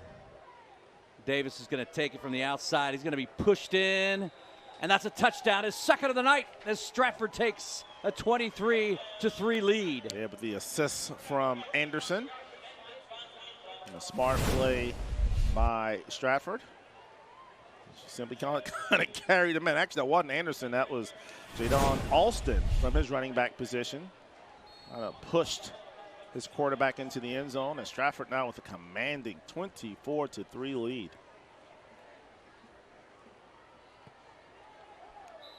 Ray's going to boot that one through, make it 24-4, 3-touchdown lead as Davis tacks on his second touchdown in his mini drives. Went 39 yards out, make it 17-3. This one a little easier done just from a yard out to make it 24-3 with 20 seconds left. And the thing that surprised me the most here is how balanced Stratford has been offensively. Yeah, I mean, they really have not had to throw the football. Obviously, like you said, you want to have balance, but they've been very effective on the ground and having success on both areas, and that's why they have a 24-3 lead. And this, I mean, I've been very impressed, Dean, with this Stratford team. Of course, they opened the season with a 21-14 loss against Timberland. Of course, we saw Timberland a couple of weeks ago. Art Craig, a solid program there. They bounced back. They beat Stahl 41-20, who's a heartbreaker against Somerville 33-25. And that, I believe, Dean, was a one-point game. And I'm not mistaken, I believe Somerville ran the onside kick attempt back for the difference. Right. And then, of course, they beat West Ashley last week 30-21. And a big game next week at home against Wando. So very impressed with what Danny McDaniel has done here at Stratford. Ray's going to kick this one deep. We're going to have a flag back at the line of scrimmage. Going to be offsides on Stratford, so it'll back him up 5 here. And that's normal. As a youngster, you're all jacked up. You're feeling good. You just scored a touchdown, and everybody wants to stay in their lanes and hustle down the field and make a big play on special teams. But you have to wait until the ball is kicked. It's a proud Stratford program. Think of all the greats, Dean, from Hal Green and George Rush and Rodney Kinlaw and who's some of the other, Mo Thompson, the big tight Mo end. Thompson was a state player of the year. Yeah. Ray's going to boot it off again. Elliott's going to take it at about the 11-yard lines. He's going to look for the middle. He's going to try to find a seam, but that seam closes and closes quickly with about 15 seconds left. Also, not to be forgotten this game, Tamir Simons, defensive back with 2 interceptions. I mean, you knew what you were going to get from this Stratford offensive unit, but this defensive unit's been very impressive tonight. It's just something about athletic. They're athletic. They got great size. They run sideline to sideline. That's what you want of your defensive coordinator. If you're James Island here, be careful. You don't want a bad snap or something to give the ball back to Stratford. Neistat's going to throw it out to the outside. Going to get Coker. He's got a blocker out in front. He's going to cut it to the inside. He's going to take it down to the 50-yard line and stop at about the 48. Now James Island's going to use that timeout with about 7 seconds left. And a really nice play by number 12, Coker. Yeah, safe pass behind the line of scrimmage, and great job of running with the football. Got as much as he could, got down, takes the timeout. Now James Island, if they want, can hold for the final play or run 2 quick plays. So 3 turnovers in the first half by James Island led to 10 points for Stratford. Yeah, there were some great players to come through here. Mike Darnell's brother, tight end. Let me check my Twitter feed and see if Scotty is. Sterling Hayward was another. Sterling Hayward. I'm just dropping them right now. Who else was it?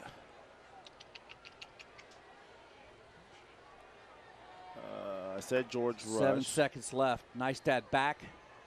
He's going to find Coker. They're going to call it incomplete, which is not a bad play because the clock's going to expire there if he completes it without any first downs.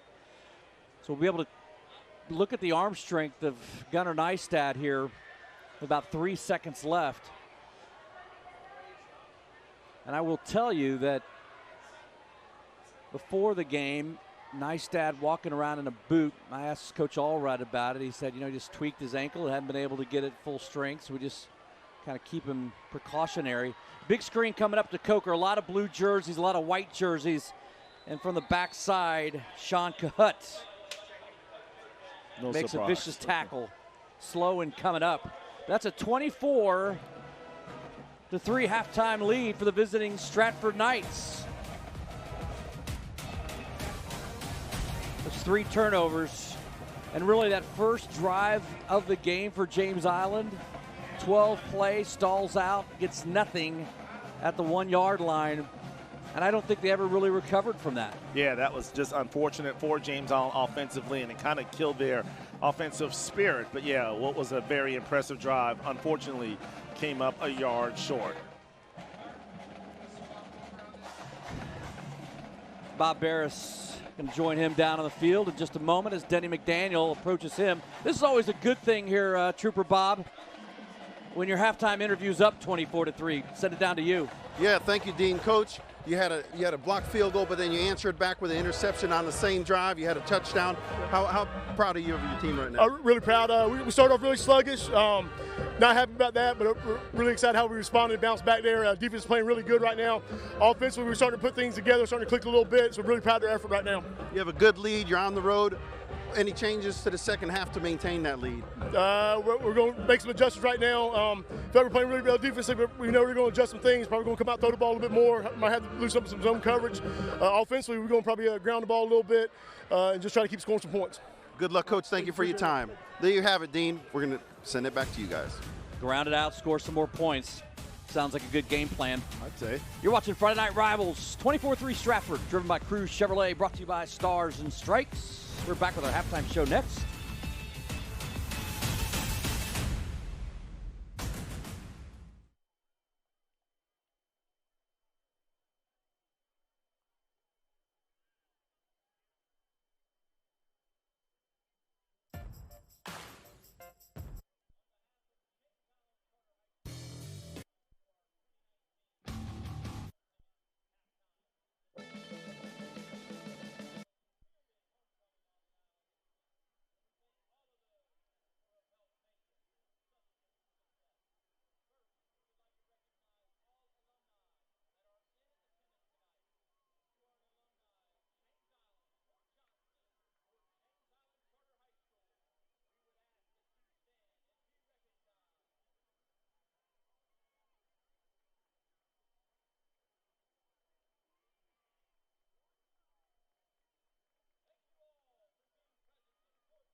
Welcome back to the Roper St. Francis halftime show. We understand that your health and those you love matter most. At Roper St. Francis, experience matters. Attorney David Ayler from the Ayler Law Offices joins us now, another year presenting our Scholar Athlete. Special every year, special every week for you, I would assume. Absolutely, because I've had the opportunity to already meet all of the candidates at this point and just hear their GPAs that are terms I've never heard of before. Definitely not ones I would have ever reached. And then, of course, outside of that, the different athletics they're involved in. But beyond that, too, the community work that they do, whether it be through their church or nonprofits. It's really an interesting and very, very accomplished group of individuals. How important is it for your law office to be kind of entrenched in the fabric of the community? It's huge, and we try to do it in a lot of different ways, and this is probably one of the best ways that I think we do it, and that's investing in young people. But whether it be elderly people, people of less fortunate conditions, or young people in these type of scenarios that have done a lot for themselves and are being rewarded for it, it really helps, and it's something we'll always continue to do. And I guess one day you might be finding your fellow lawyer in this crop. I'm sure. I've taught many people in the past that said I was a decent professor, but then they beat me in a court case. So I'm sure that'll happen one day with one of these as well. Awesome. David Ayler from the Ayler Law Offices. We are talking Scholar Athletes. Congratulations to this week's winners. And each week, David Ayler Law Office and Writers Law Group proud to highlight a scholar athlete from each participating school. The students selected will have an opportunity to win $5,000 at the end of the season. Tonight, that's Peyton Lee of Stratford with a 5.03 GPA. She's a volleyball player. Works with Miracle League, the Alzheimer's Walk Vacation Bible School. Then Ryan Ansley Birch of James Island. Lacrosse in the swim team with a 4.74 GPA. She was 2018 Stratford Female Athlete of the Week. She teaches English as a second language at Our Lady of Mercy Community Outreach Center. Also takes part of the beach sweeps and food drives. Congratulations, Peyton and Ryan. You're watching Friday Night Rivals, a 21-point game at the half.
Welcome back to the Roper St. Francis Halftime Show. We understand that your health and those you love matter the most at Roper St. Francis. Experience matters. Tonight's trophy provided by RKO Total Graphics in downtown Charleston. Our thanks for RKO and their tenure here as presenting trophies and being part of our broadcast every Friday night. Speaking of every Friday night, yes, sir. There's never one time that we've had a play from the Low Country make the great moments. Right now, let's go to Salt Lake City. The team in the red pants. Oh, man, just wide open. I mean, that secondary probably could use some peanut butter and jelly because he is toast. for 90 You yards. You like PBJ on toast? Yeah. Yeah, it's good. Columbus. Whoa. Oh, my goodness. Look like a J.J. Watt. Just throwing them down. My goodness. How many 28 defensive ends do you see? Not a whole lot. Omaha, Nebraska. Roll right. Where are you going now, young man? Oh, boy, to the house. Here you go, Tan, making people miss. Oh, my Pick gosh. your ankles up, number 65. You left them on the field. Pittsburgh. Probably the best team in Pittsburgh right now, right here in the white. Look at that guy just running through people. That's where our guy Nick Case, our producer, just taking it. Maybe he needs to sign up for the Steelers instead of James Conner. How about that? Man, that was quick moving. Columbia. We're getting closer to Charleston. Columbia. There you go. Who is that? Is that Gray? That's Gray Collegiate. Oh, he's out of bounds. What are we doing showing us? He's out of bounds. Exactly. So that's Gray against, I don't know who's red and blue, but that's not Charleston for sure. But we're getting closer. I just don't know what to say. I think I need to find an email address. Exactly. Send our own clips. Something. Since the guys in the truck obviously aren't sending it for us. Maybe we could do that next week. Maybe we'll just have the truck cut our own highlights from this year. And just make it look like and we'll just make our own Friday Night Magic. It is homecoming here in the backyard. James Island and Stratford. When we come back, we'll crown us a king and a queen. It's 24-3 at the break.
Welcome back to the Roper St. Francis Halftime Show. We understand that your health and those you love matter the most.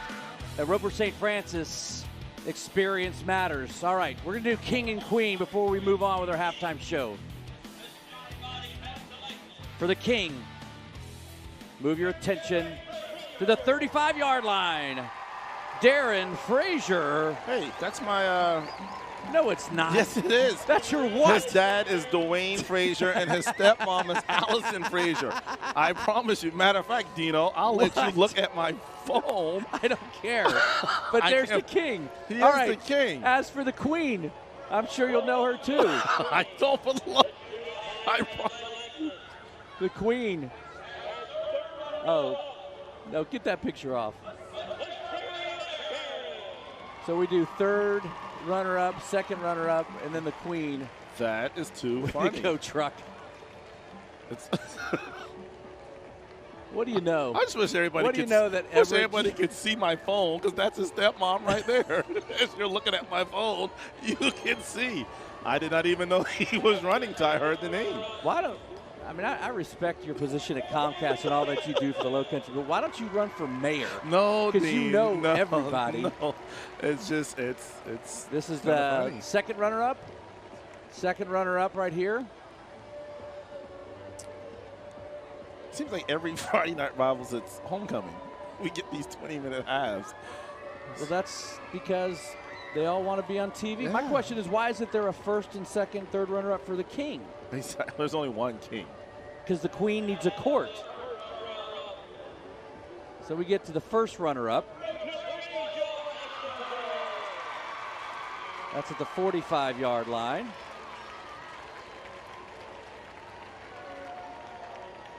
By the way, great crowd here at James Island. That's the other thing that's impressed me through the years. There's a new level of excitement that has come back to this program. I think a lot of it has to do, yes, with Coach Allred. All right, now we've got the Queen. Say hello to your new homecoming queen, Carson Davis. There we go. And I'm going to tell you right now. It's 24-3 now. Yeah. It's not going to end 24-3. I promise you that. All right, let's work on our.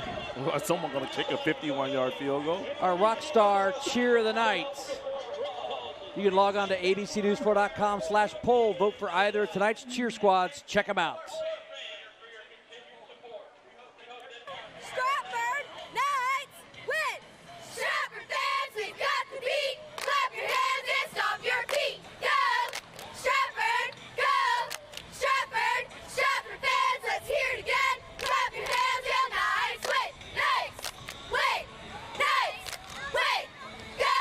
Stratford Knights win! Let's go Knights! Go Trojans! Give me a B! Give me an I! Give me a C! T-O-R-Y! Go Trojans! Give me a B! Give me an I! Give me a C! T-O-R-Y! Go Trojans! Give me a B! Give me an I! Give me a C! T-O-R-Y! Go Trojans! Give me a B!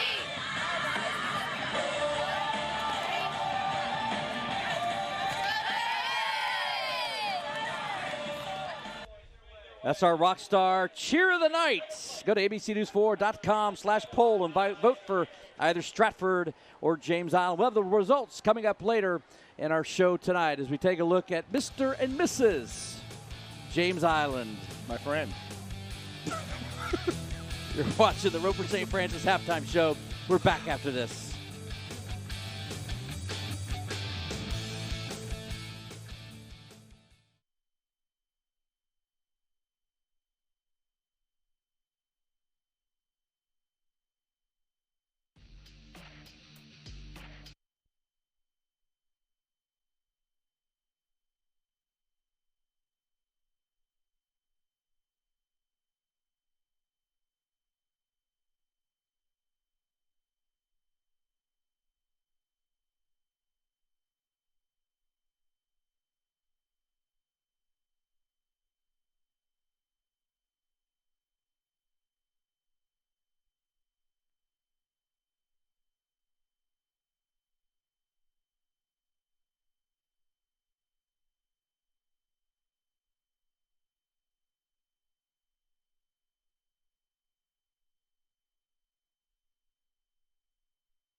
Welcome back, everybody. Want to throw it down to the field right now. Bob Bear standing by with James Island head coach Ike Allred. Hey, Coach, turnovers were tough in the beginning. I know you eliminate them, you can get some more points on the board. Exactly right. You know, it's not to sound like a broken record, but we're shooting ourselves in the foot, and we've done that the last couple of weeks. Guys are open, and we're not making the catches, or we have a small penalty here and there. We're first and goal inside the 10-yard line, and we're at 4th and 1 from right there, and we can't punch it in. So those are game changers, and we've got to get away from that somehow. We've got to figure out a way to make certain plays happen so we can be in this game. What's one thing you want to see more of in the second half? Just consistency. That's all, and that's been the story all year long. It's just consistency. When we're consistently doing what we're supposed to do, we're fine. And when we're not, in a sport where the other team's better or just as good as you are, that's going to happen. It's going to have big breakdowns. Well, Coach, good luck in the second half. Thank you for your time. Thank you. All right, Dean, there you have it. We're going to watch the kickoff for the second half here in just a minute. All right, Bob, thanks so much. These scores from other games around the Lowcountry on our MUSC Youth Collaborative leaderboard. MUSC's Youth Collaborative leading Lowcountry in youth substance use services. Yeah, you got Timberland. What jumps out at you there? Probably that Berkeley-Wando, probably the best game of the night there at the half. Wando trailing 22-13. Both of those teams 3-1 on the season. Actually, I believe Berkeley should be 3-2. Look at Fort Dorchester. I know, struggling West somewhat. Ashley has struggled this year. But you have to wonder if maybe the Fort Dorchester kind of looking ahead, but West Fort Ashley. Dorchester never looks ahead. Well, I mean, so good for West Ashley putting up a fight in this game. But yeah, the Berkeley-Wando score. And you start to break down this region a little bit. Goose Creek with a 14-point lead over Cane Bay. And that's why we talked a little bit before the game with Coach Allred and the importance of this game in trying to establish a winning record. James Island, over the last 10 years, have had 2 winning records in 2014 and 2010. They sit 2-2 here. You start to look at this region, and this win right here goes a long way and maybe pushing you to 6 wins. It does, especially with the next 2 games on the road at Cane Bay and at Berkeley. So you got to figure if you could steal this one, go on the road, and then finish up the season at home against Goose Creek and Wando, that would give you a great opportunity to have a winning season. Been really impressed with Stratford's defense tonight, coming up with 3 turnovers. Coach McDaniel said, we gamble a lot, we blitz a lot. The thing he was really proud about, he's like, we have a 6-man front on that defense that we rotate, which allows our guys to be fresh. We're not just rolling out the same 3 guys for every possession. And right now they're dominating. They've really put a lot of pressure on Gunnar Neistat, where he really hasn't stepped into, a whole lot of throws tonight. And it's one of those situations, Dean, where because of Neistat's lack of height, only being 5'9", maybe you try to roll him out, get him outside of the pocket, so that way, as we saw in that last interception, where he just didn't see the defender because he was, obviously had his sight blocked by his offensive line. So let's see if they maybe can roll him out, get him on the perimeter, and make some plays, because we've seen both quarterbacks, Neistat and also Mr. Davis for Stratford, be able to throw on the run and come up with big plays. For Denny McDaniel, this is his 2nd head coaching stint. He spent a couple of years at St. John's. And he said he knew St. John, and he knew coming into Stratford, he knew he had to rebuild a little bit. Even in his 2nd season, he said, we're still building. He said the biggest transition and the most difficult transition for him is just to be patient. They're able to identify what they need to improve.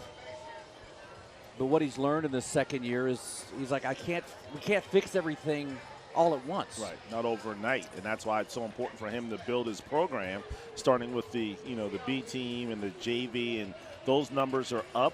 He's got some underclassmen playing on the varsity here, so he's really setting himself up for success in the future, because a lot of these guys will have played a lot of football at the highest level. If they all can hang together, stick together, and grow together, big things are ahead for this Stratford program. And that's what he talked about. He's like, we focus on fixing one thing at a time. Let's fix one thing. If it's going to be penalties, let's get mentally stronger and eliminate those small things, that really stretch out the chains. And I think for James Island, I hate to be the master of the obvious here, but I think this first drive is absolutely critically important, and I think they've got to put points on the board, even if you get just 3. Or even if you pick up a couple of first downs, the worst thing you could do is go 3 and out. Dupree's going to fumble it at the 1-yard line, may give him a little break. Takes it out to about the 20-yard line, fights for about 3 or 4 more. But I tell you what, every time the kick returner drops the ball and fumbles it a little bit, it just seems to open up so much. It just throws everyone off. They kind of naturally relax. And as you mentioned, Dean, those holes seem to open. And give credit to Dupree. He's had a nice night in terms of returns, whether it be punt or kickoff. And this drive will begin at the 21 for James Island. Let's see how James Island responds here. Neistat back. He's going to cut it across the middle. Quick hit to Jaden Scott. He's going to pick up 5. And also Jones on the stop. One of the, I want to say true freshmen, but all high school players are freshmen. True freshmen, I should say. One of the freshmen that Danny McDaniel awfully excited about, Jones and Robinson on that back end of that stifling Knight defense. Number 6 and number 7. Neistat back, going to roll a little bit to the right, a little high, going to go in and out of Scott's hands. When you have receivers who are struggling to catch the ball, as Coach Allred said has been happening for most of the year, you've got to be able to put that ball on the money. Yeah, you got to give them a catchable pass. And one thing you don't want to do is expose, obviously, receivers, which that's what happens when you throw it high. So, once again, hopefully the nerves, now that we're in the second half, Neistat can just settle down and play his game. That's Jones, freshman, on Scott. They're going to run the ball. McKelvey had success early. He's going to have success here early in the third quarter. Busts this all the way down to the 35-yard line. I'm telling you, Dean, I'm willing to bet that McKelvey is averaging 8 to 9 yards a carry. Every time he touches the ball, something good seems to happen as the burst up the middle. Does a good job, almost a face mask there. But no call as Justin Jordan able to wrangle him to the ground. Call that a 37-yard pickup for McKelvey. They're going to go back to McKelvey, this time onto the right side. That is number 39, Jaden Wilcox, on the bottom of the pile. Looks like the Trojans with a 3 running back rotation between McKelvey. We also saw German and Rogers all have carries there in the first half, but got to feed the hot hand, and that right now is McKelvey. Neistat back, looks right, going to put some air underneath it. He's got Coker if he wants it. Ball in and out of Coker's hands at about the 8-yard line. What a defensive play by Justin Jordan. That actually was a well-thrown ball by Neistat and put it in the right position, but give credit to Jordan coming up with a big play as he pokes it out right there at the very end to save what would have been a big play for the Trojans. That play, Coker's got to get up, make a play up in the air instead of waiting the ball to come down to him. 4 receivers now on a 3rd and 9. McKelvey in motion to the right. Neistat back. He's going to launch it to the right. A great throw. And there's the catch by Jaden Scott. And a really nice play defensively. I think that was number 6, Ja'Kay Robinson, who's just not able to knock it away. Yeah, and you're right about that. He had the open guy in the flat, that being McKelvey, elected not to. And there you see the arm strength of him. They're able to get it outside the hash mark and almost a touchdown for James Island, but a nice stop by Jones. McKelvey going to take it to the outside. Doesn't get the block he needs. Going to be taken down at about the 9-yard lines. By the way, that was Savone Jones with the near breakup. Pick up a 6 for McKelvey. Nice stop by Cahoot of Stratford. You got to think McKelvey's got to be tired. He's told the football at least 15 times tonight, and every time he's running 8 to 9 yards, he's still in there trying to finish this drive off. 2nd and 4. Neistat rolls out. He's got a man. Yeah, they're going to walk it right in for a touchdown, but a flag comes from the DB. That's Elliott Dupree on the touchdown catch, but this one's going to be called back. Was it a illegal pick? Not sure. Yeah, would have been a touchdown for Dupree, as you mentioned, Dino. Like a legal block against the offense. So did somebody kind of get a little bit of spacing? Did they push off? I didn't see it there. I didn't see it.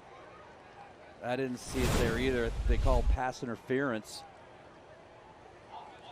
So a huge call on that touchdown pass from Neistad to Dupree. And it goes back to what Ike said at the half. Basically, they shoot themselves in the foot. They have a big time play. They have a That's touchdown. fine, but I still don't see it unless it's 66 right there. Yeah, but you can't call that. I mean, it had nothing to do with the play. Neistad throwing it on the inside on 2nd and long. Goes out to Trey Buncombe. You know, not unless they called Jaden Scott with the block downfield before the ball was completed. And that may have been the call. If you look at the top of your screen, right there at the goal line. Yeah, but that's a clean block. But not with the ball in the air. True.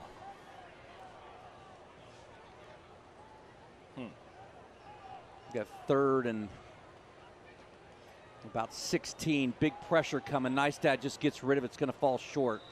That could have easily been a holding on the right tackle as the Stratford Knights got a great jump off of the ball. Almost got to the quarterback before the ball did. TJ Lloyd and Nick Barkley. Barkley with a fumble recover earlier today. Right now, you talked about it at the half with Stratford taking gambles. They're just turning up the blitz, the heat. 4th and about 18. They're going to go for it. Neistad looks right. He's got a man wide open in the end zone. That's a touchdown to Jaden Scott on 4th down from the 22-yard line. Wow. And boy, oh boy, did they ever need that. What a throw by Neistad. Had plenty of time, a clean pocket, steps into it. And Jones a little late on the coverage. And a great catch by Jaden Scott, the 6'2 junior wide receiver. The first touchdown of the night for the Trojans.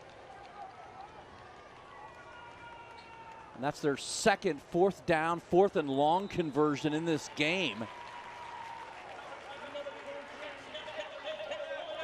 And that's the boost they needed. Yes, that's the boost they needed.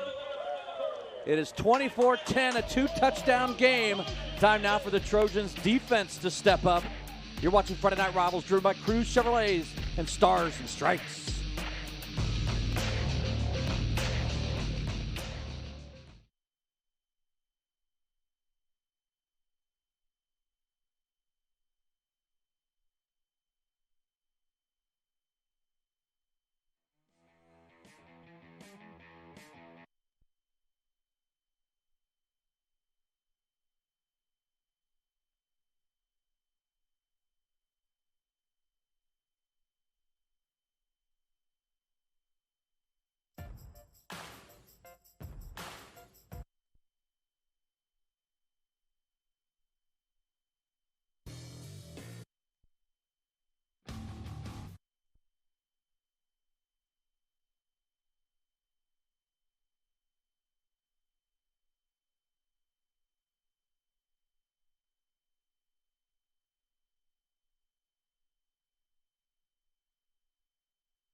Welcome back to James Island.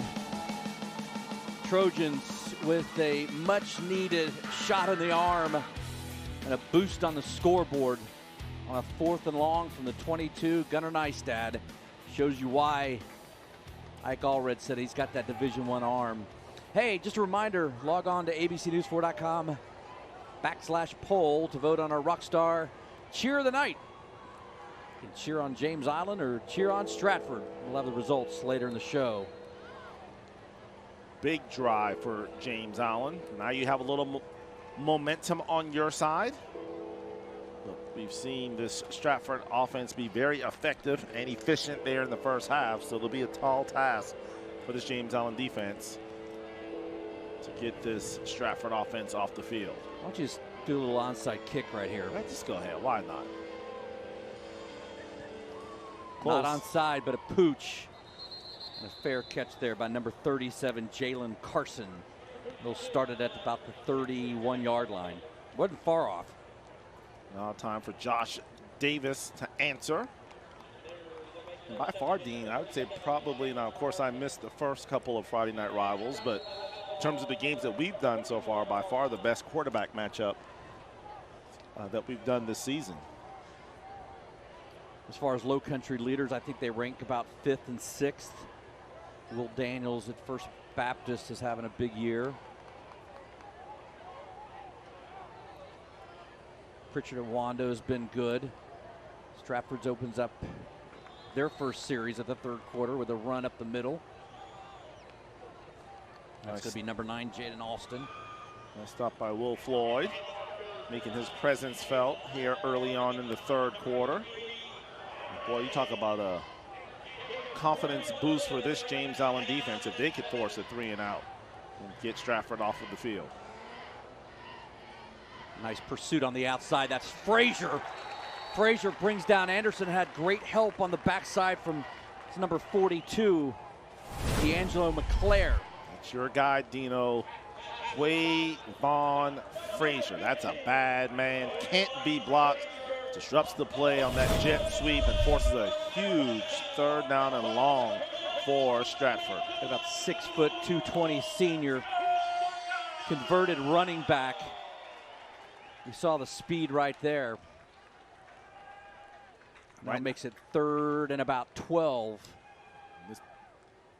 Davis back. He's got a good pocket. Going to swing it over the middle. A play's got to be made on the outside, and it's not. A little late turn in the corner there, and that's number 5, David Washington, with a 1st down. And that's tough if you're James Island defense. You had 3rd down and 12. A simple crossing route. Nothing fancy. Nice touch on the pass from Stratford and Davis. It results in a 1st down for the Knights. 1st down for the 43. Davis back pocket breaks down. Davis comes across, and that's going to be picked. Tipped and picked. And that is number 33, Hunter Higgins, the junior outside linebacker, making the play for the defense, a play they needed. Right place at the right time. Give credit to, looks like that was Carlton Smalls. Yeah, 6'2", getting those long arms up.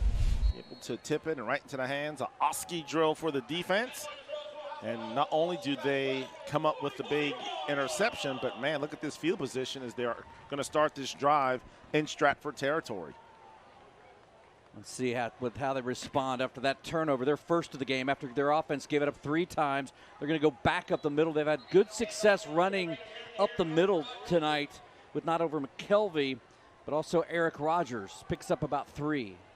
Right now, I'm sure with McKelvey being the workhorse, did such a great job on the previous drive. Probably getting a little bit of a breather here. You have the likes of Rogers able to back up McKelvey. It's kind of a change of pace option for James Island. Coker in motion, 2 receivers up top. Neistat back. He's got a heck of a room to move, and he's going to throw it, put it right on the money to his running back, Rogers. He's going to keep driving, make it really close, make it about a 3rd and 1. Speaking of really close, let's go down to the sidelines with Bob Barris. Yeah, Dean, we're on the sidelines right here with Dr. Kevin Gray at MUSC with the Youth Collaborative, and we're here with also Renee Roundtree, the Community Outreach Coordinator. Doctor, what is the Youth Collaborative? Well, we're really thrilled to be here. The Youth Collaborative MUSC is really focused on fostering healthy adolescent development and really being a service to the community. So we range from clinical services, research studies, and educational opportunities for young people, both to prevent and to intervene with substance use in young people. So we're really working on addressing marijuana use, alcohol use, other substance use, and we really want to be a one-stop shop for the community, both to involve young people in research and science, but also to really treat and help the community.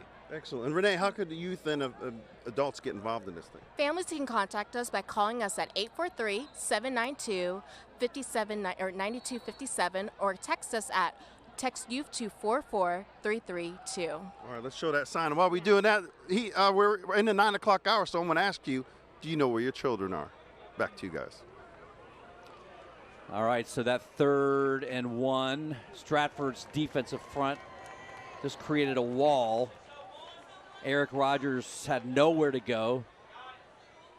So they've spotted it back about 3-yard loss or so to make it about 4th and 4 now from the 38-yard line, and they're going to go for it here. Dupree in motion. Nystad's going to fake it. He's going to get outside the pocket. He's going to run for it. He's going to lower his shoulder, and it's all going to depend on the spot. And I'm going to tell you something. We saw it down on the goal line. And you talk left foot, right foot. I think they're going to get it. Right. I think they're going to get it. You saw it down on the goal line, I think in the first quarter, where he lowered his head and squared up his pads and took on a couple of defenders. And that's how you gain the respect of your teammates. Yeah, but you look at it now, Nystad on the bench being attended to by the trainers. So not sure what happened at the end of that play, but he is being attended to, and that's a bad break I think he's got, I'm no doctor, but when you put gauze to the nose area, I think he may have got a bloody nose. And looks like Dean, they may actually catch a break because they're stopping, obviously, for a measurement here. That's going to be a first down by 2 noses of the football. So we'll see what Allred does here, whether or not he wants to call a timeout and try to gain a little bit of time. It looks like Marion Champagne, the 6', 175-pound junior quarterback, into the lineup for James Island. It's another 4th down, and they go for it, and they make it. They're going to hand the ball off, scoot to the outside. Back to the inside is Ron German. Lose a couple of yards. Haven't seen McKelvey. McKelvey had a great first half. Rogers had some carries late in the second quarter. Not seen him here in the third. And Nick Barkley on the stop for Stratford. And yeah, I was going to say that on that previous possession, that 3rd down, I'm surprised they didn't have McKelvey in the game for those 2 big plays. He's been so effective, and you look at McKelvey, looks like he's on the sideline, but not being attended to in terms of an injury, so not sure what's going on there. Join junior quarterback Champagne in the shotgun. He's going to go back, look left. He's going to throw it left, a little bit high. Threw it into double coverage there. That's number 21, Justin Jordan, coming over to make the play, along with Tamir Simons. Called his name quite a bit tonight. He's already got 2 interceptions, if I'm not mistaken. And Coker was looking for a penalty flag, but to no avail. So it'll bring up a big 3rd down. Let's see if Ike Allred will trust the junior quarterback and let him put it in the air. In these situations, Dean, I probably would throw a screen. You have to figure that either the blitz or the pressure is going to come from the Stratford defense. Let them through and set up a screen. Going to look right. There's a little screen right there to Coker. Just in a massive jerseys. He's going to struggle out to about the 27-yard line and be short, make it about 4th and 4. Now that's the bubble screen, ran to the wide side of the field. This time, go to the middle. All right, let's go down to the sidelines. We have our David Ayler Law Office Educator Spotlight. Bob Barris. Absolutely, Dean. We're down here with John Chalice, the athletic director at Stratford. How is everything going in Stratford at the beginning of the second month of the school year? It's going great. It's going great. We got the kids in the classes. They're learning a lot. We've added several classes this year. There's a financial literacy class that we've added, some career and technical education classes. We're really trying to prepare these kids for the future.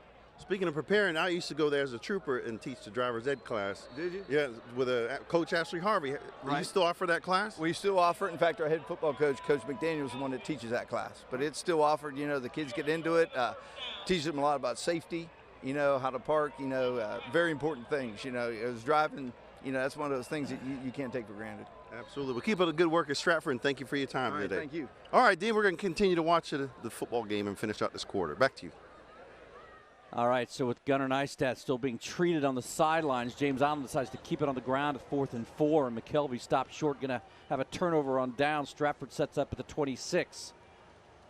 Davis is going to keep it, and they're going to spread it outside. Great job by James Island defense. Yeah, outstanding pursuit by Jaquan Wallace. Also was assisted by John Grant, and that's exactly what you want to do on that option is you want to basically just stretch it out, make it go sideline to sideline. That's what James Island did, and that's why they came up with the big stop. Josh Davis really hurt them running the ball earlier. On that play, they certainly had that snuffed out. Davis back now is going to zip it out left. Ball sails on him a bit, incomplete, set up 3rd and long. And again, you like the moxie and the coolness of Davis. But once again, that's a situation, Dean, that calls for a little finesse and putting touch on the football just to kind of lob it over that linebacker and kind of drop it into the hands of his wide receiver. But needless to say, 3rd down. Let's see if Davis will be able to pick it up either with his arm or with his feet.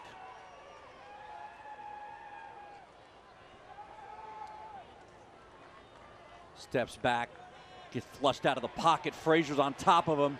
And there's that combination of Frazier, number 15, and 42, D'Angelo McClair. Yeah, and it looked like they missed a holding call at the top of the screen, as you'll see right there.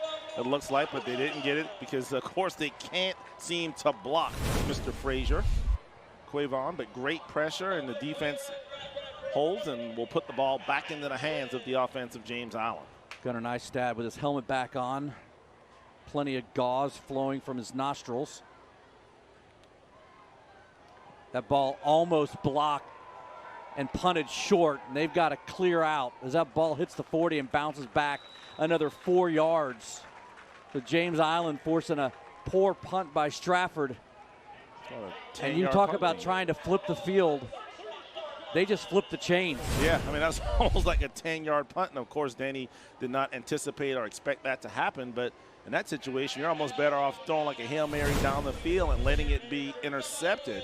But they had more distance on that. Another good job by Carlton Smalls with the rush there, forcing that bad punt.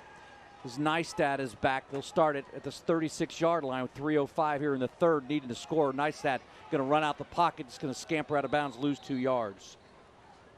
You know, Dean, it almost feels like we're calling a basketball game because we're constantly talking about the length and the size and the height of both of these teams. And that's what's causing both of these offenses obviously some issues, is because they're having to throw over the long arms of these defensive linemen.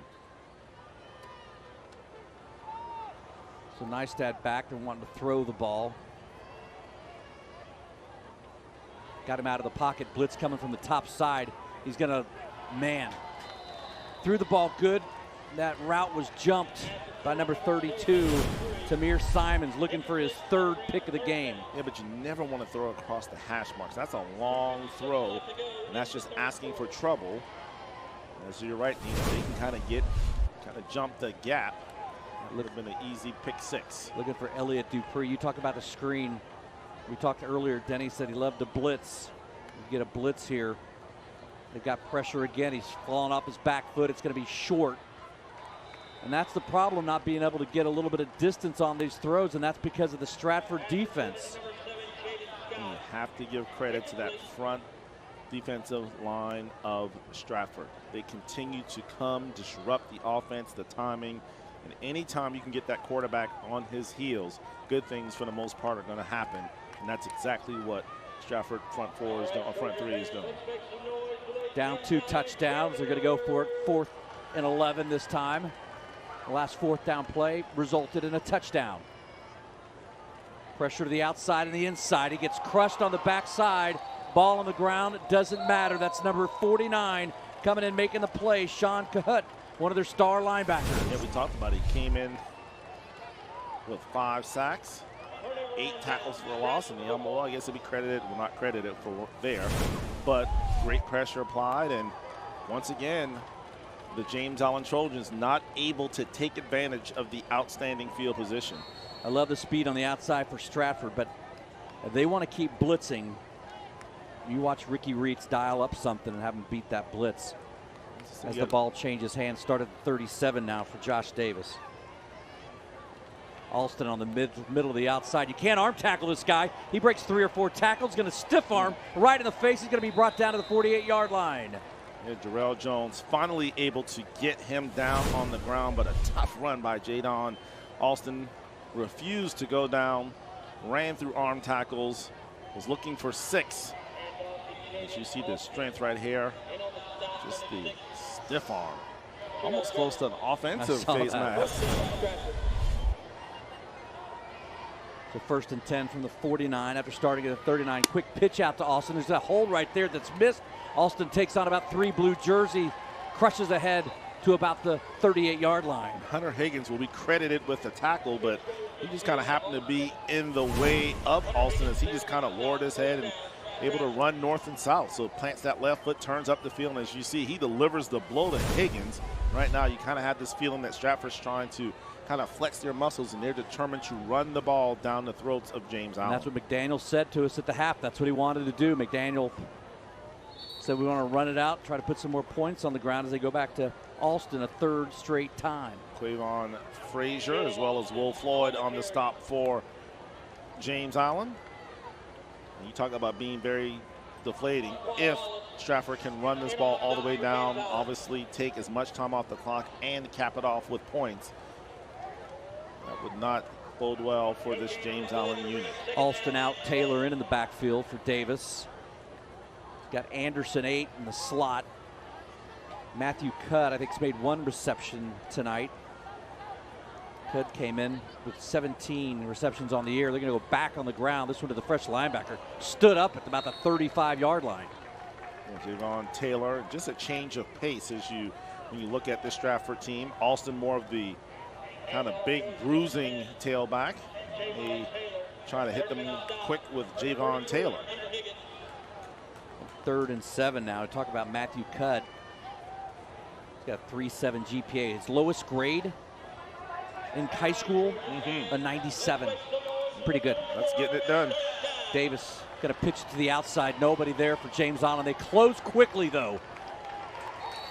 And they bring the Taylor down. That is number 33 on the stop. That's Hunter Higgins. Jarrell Jones also with the assist. And right now they're too close to punt it away. So I totally expect Stratford to go for it here. They're not too far away, though, for my man, Jordan Ray. It would be 51 yards. This is what I want. But when you have a quarterback like, obviously, Josh Davis. They're going to let the play clock hit zeros here. It's the perfect situation for a run-pass option. I'm going to make a call down to Denny and tell him we need Jordan Ray from 51. Just to see if he can kick it through the uprights. James Island with the lone score of the half to make it 24 in the 3rd quarter, should I say. In a quick running quarter it was. We're back to the backyard, a 14-point game, and a big 4th down play coming up.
All right, decision time for the white, the red, and the gray. I guess they call it scarlet over there. Denny McDaniels decided to go for it on 4th and 4 here, 4th and 5, should I say, instead of pinning him deep with a punt. Anderson's on the move. Yeah, they may catch a break here. D'Angelo McClair thinks going to be guilty of encroachment. Well, Davis made a motion like he was going to hand the ball off to Anderson. Anderson made a motion like he was going to receive it.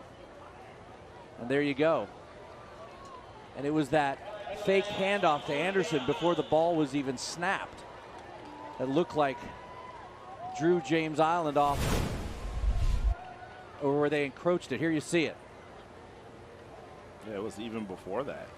So he just wasn't disciplined. And those are the plays that Ike Allred referred to at the half, where you just can't kill yourself. You can't shoot yourself in the foot. Something as simple as just staying onside, watching the ball, and trying to come up with the stop on 4th down. But instead now, this will allow Stratford to run more time off the clock and extend the drive.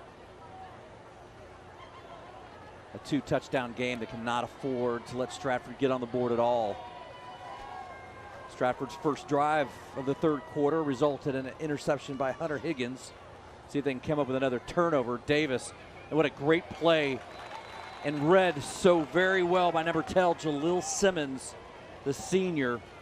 Man, he broke on that ball and quick. Yeah, Anderson there on the reception, but somebody clearly missed the block.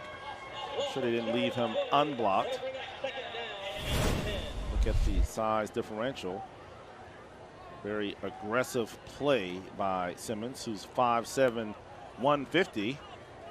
And look at Anderson, 6'2", 215. Once you find out, where Mario Anderson went to school as they go back on the inside of the run. I know he had committed to Charleston Southern, and then he backed off that commitment, I believe, his senior year. I'm almost positive Coach McDaniel said he was at Newberry, but we'll look it up. Sounds right. It's going to set up a 3rd and 8 now. Alston back in, the freshman running back. Has been impressive to watch tonight. Yes, Anderson is a running back at Newberry College. There you go. 3 receivers right, and that's where he's going to go, and he's got a man open across the middle. And a great throw and a maybe even better catch. Cudd. By number 11, Matthew Cudd. We called him a few minutes ago, and then he responds. They're going to saves down at the 1. Got the inside position on the defender, down at the 1. Great catch by Cudd and a great throw by Josh Davis. Jarrell Jones tried to get that shoulder on the inside of him. That was the flag that went down. But Josh Davis with the absolute strike again, and a great catch by Cudd. Came in with 17 catches on the year. Went down and came up with that, making the adjustment. That's why you can't let those receivers get that inside position on your DB. Davis up under center. He's going to hand it off to Taylor. He's going to be dropped right about the 1 yard line. So a nice stand so far. That's number 51, Noah Wright. I'm sorry. That's Tank Campbell. Talk about a tough name for a nose guard. Tank Campbell. They're the first Trojan to make a give it back, and there's Tank again. That's double barrel Tank. With a little bit of help of Will Floyd in the back. So clearly Tank is winning the battle up front. They just can't seem to get a hat on Tank. Going to be 3rd down here. Let's see if they go back to the Alston well. I think maybe I fake. It's got to be a quarterback sneak here, doesn't it? Nope, they're going to give it to the outside, stretch it out. That's number 5, David Washington, taking it in for the 31-10 lead, or is it? There's a flag down. I was about to say, maybe fake to the middle and take off around the edge, and that's exactly what they did without the fake. As Dean mentioned, a penalty flag.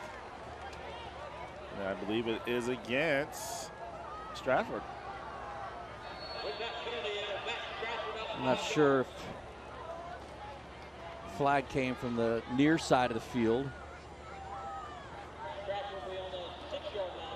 But it's still 3rd down and goal, Dino, from the 6. So obviously a situation here where you can.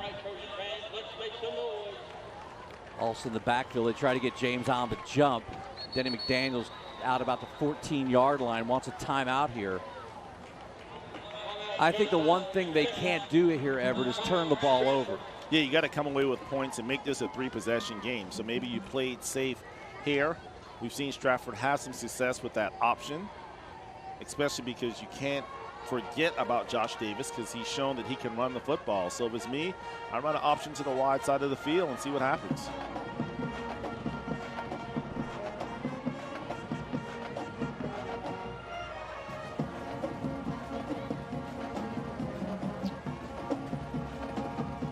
For James Island this year, the 1st and 4th quarters have been their healthy quarters. They've scored 24 in the 1st quarter, 24 in the 4th quarter through their 4 games this year. And right now they need a big stop because they need another 14 to force a tie in this game with 9:35. But it all comes down to this possession here. Josh Davis running a very efficient offense for James Island. I say Josh is running up the middle. He's going to scramble out of the pocket. He's got room to run if he wants it. He's got cut in the back of the end zone, overthrows him, but not a bad play. Well, this is somewhat bad because it stops the clock. So if you're him and you want that clock to continue running, you try to barrel your way into the end zone, which I think he probably could have. And he had a guy right here at the front of the end zone, as you see right there, but did not see him. But yeah, in that situation, he'll learn from that. Get what you can, keep the clock running. All right, not a bad play because he didn't turn it over. Correct. Just throw it out of bounds and let my man kick another 3. There you go. There you go, and you're up 17. So James Island's defense got to feel good after they stopped him at the goal line twice. The Stratford settles for 3. It's a 27-10 game. You're watching Friday Night Rivals, driven by Cruz Chevrolet and Stars and Strikes.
Welcome back. Jordan Ray with his 2nd field goal of the game. The first one a 41-yarder back in the 2nd quarter. That made it 10-0. His 22-yard field goal here makes it 27-10. So a 3-score game with 9:25 left is now up to the James Island offense and that offensive line to really hold that line and give Neistat room to throw here. But as we both know, Dino, the one thing that James Island really can't afford to do is go on a long, sustained drive. I mean, you're down 17, 3 possessions. You need to score. You need to score quick to give yourself an opportunity to try and come back here in the fourth.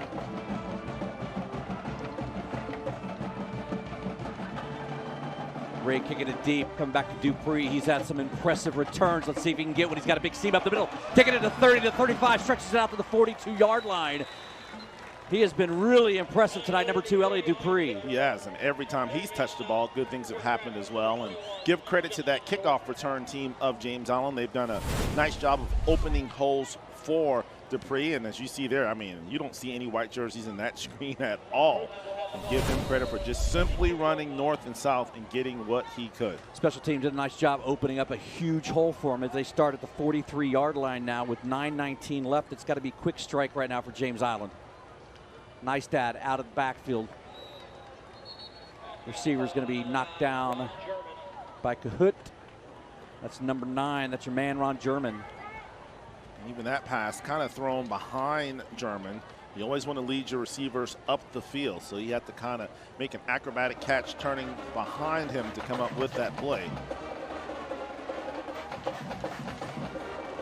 One running back in, and that's where he's going to go back to German, but a lot of backside pressure there by number 54 of Stratford. That is Keyshawn Holmes. Once again, a pass somewhat thrown. Maybe turned the wrong way that time, German. But solid pursuit, and that's the one thing that's been very impressive all night long, Dino, from the Stratford defense. Sideline to sideline, these guys can run. They're athletic. They hit hard. What I tell you earlier about Denny McDaniel, loving that 6-man rotation up front. You get to the fourth quarter, you got some strong guys. Nice stat looking outside.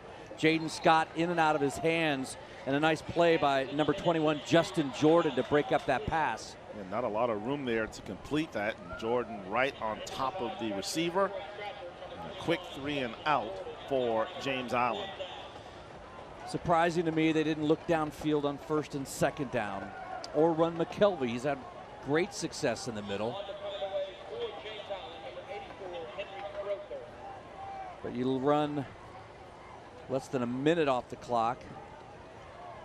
And it's going to be a fake punt, and it's going to swing back around. That is to number 5, Jordan Brown. Jordan Brown to the 50. He's got to get to the 52, and it's going to be awfully close. And he's going to be short, Dean, because we're a little trickeration. Be about a yard short. You and I have a direct view of the spot. Brown celebrating on the sidelines, not knowing that he didn't get it. A nice quick pick there, but it was a nice play to push Brown. Yeah, he's going to be a good yard short. Yeah, I was very impressed by that play, Dino, the reverse. And also, you kind of have to give credit to Maurice Morgan, number 2 for Stratford, for staying at home, being disciplined. That's what kind of stopped J.I. from picking up a first down.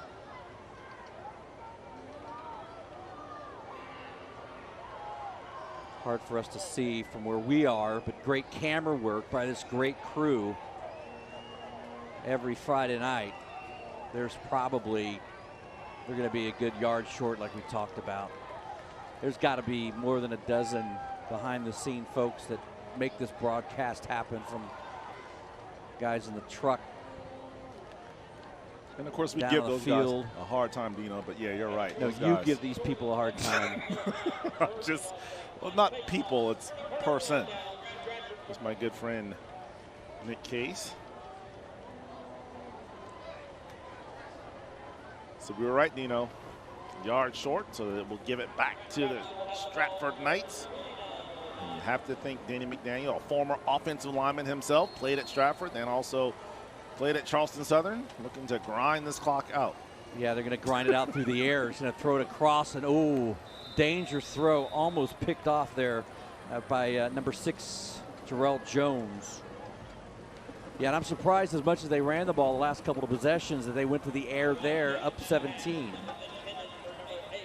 Dean, you and I both know Danny doing a great job as the head coach of Stratford, but if the legend, Ray Stackley, was over there, be some headsets coming off right now. and asking why are we throwing the football. We're trying to run this thing out. There's going to run it right there. Alston. Ball's on the ground, and it's going to be a James Island recovered fumble at the 46-yard line on the bottom of that pile. That's big number 33, Hunter Higgins, with his second turnover of this half. Higgins, 6'2", 175-pounder, but give credit first to Tank Campbell, the man. He's stopping the run, he's forcing fumbles. Tank is doing everything tonight. He's the one that poked it out, and Hunter Higgins in the right spot at the right time there to recover it. And a big turnover for James Island. So Hunter Higgins with an interception tonight and a recovered fumble. James Island's got new life at the 46-yard line. Nice at bat. He's going downfield this time, and he's got a man wide open, thrown a little bit behind. That's number 11, Josh Harden. But they're going to move the ball up to the 22. Good throw by Neistat, showing that arm strength once again. Able to connect down the sideline, and Harden had to kind of circle back to get it. But still, a big catch, and the Trojans in striking range. 24-yard pickup by Neistat. I like this fast tempo, get him moving. McKelvey in the backfield. They're going to go ahead and hand it off to McKelvey. He's got a big blocker out in front of him. He's going to take it down to about the 17-yard line. A patient run that time by McKelvey. Didn't want to get ahead of his blocker. Allowed the biggins to get in front of him. Running behind his big tackle, that being Harrison Brown. 6'3", 285-pound senior for James Island. Tank Campbell going to come out of the game. Tank Campbell runs it both ways. Now they're going to call a timeout here. Here's your Stars and Strikes getaway play of the game. Neistat to Jaden Scott. An absolute strike. Scott goes airborne, and as much criticism as Ike Allred's given his team for not catching it, that was a good one. 2nd and 5 now. They're going to go back inside to McKelvey. Cuts left, comes back right, lunges forward, and is close to the first down. Very impressed by the running style of McKelvey. Going to give him a first down. You talk about running backs that fall forward. He lunged forward for a couple more. Get as many yards as you possibly can. Able to dodge the first tackler, make that guy miss, pick up positive yards. What was Tank's name that played here at James Island a couple of years ago, the running back? I don't know, but I know they're going to fake it, and they're going to look left. He throws it into double coverage. But look at the effort. Look at the effort by number 81. That's end zone. End zone, Enzo. I told you, Enzo. End zone, Enzo Samigliero. I told you, Enzo's trying to get into the end zone, and that's what he did with the second effort there as he runs over the defender at the 2-yard line and bows his way into the end zone for a touchdown. So a quick strike. They got it at the 46 after the Hunter Higgins recovered fumble. That was at 7:50, and it took them 43 seconds. Oh. As he knocks the ball off the upright. That takes skill. It's all right. There's still a way. There's still a way to get 12 on the board with just 2 possessions. And Dean, you mentioned it, the first and the fourth quarter have been the quarters for James Island. And so, again, no quit in this team, Ike Allred's team, playing to the end. Stranger things have happened. Plenty of time left here with over 7 minutes, and you're just down 2 scores. All right, what do we got? Hit of the night? Our Will Lou Gray stop of the game. And this is early on. That first drive, Stratford comes up with a huge play. Maurice Morgan on the outside. And that was a long drive, and they got nothing out of it. And really struggled to find momentum after that. But they seem to have found some here. And they need just 11, not 12. So a touchdown, a 2-point conversion, and a field goal. They're still in it. Now, if I'm Ike Allred here, Dean, with 7 minutes left, James Island still with all 3 timeouts. I do not kick an onside kick here. I either pooch it or kind of kick it deep over here at this James Island sideline and see if you can kind of come up with a big recovery.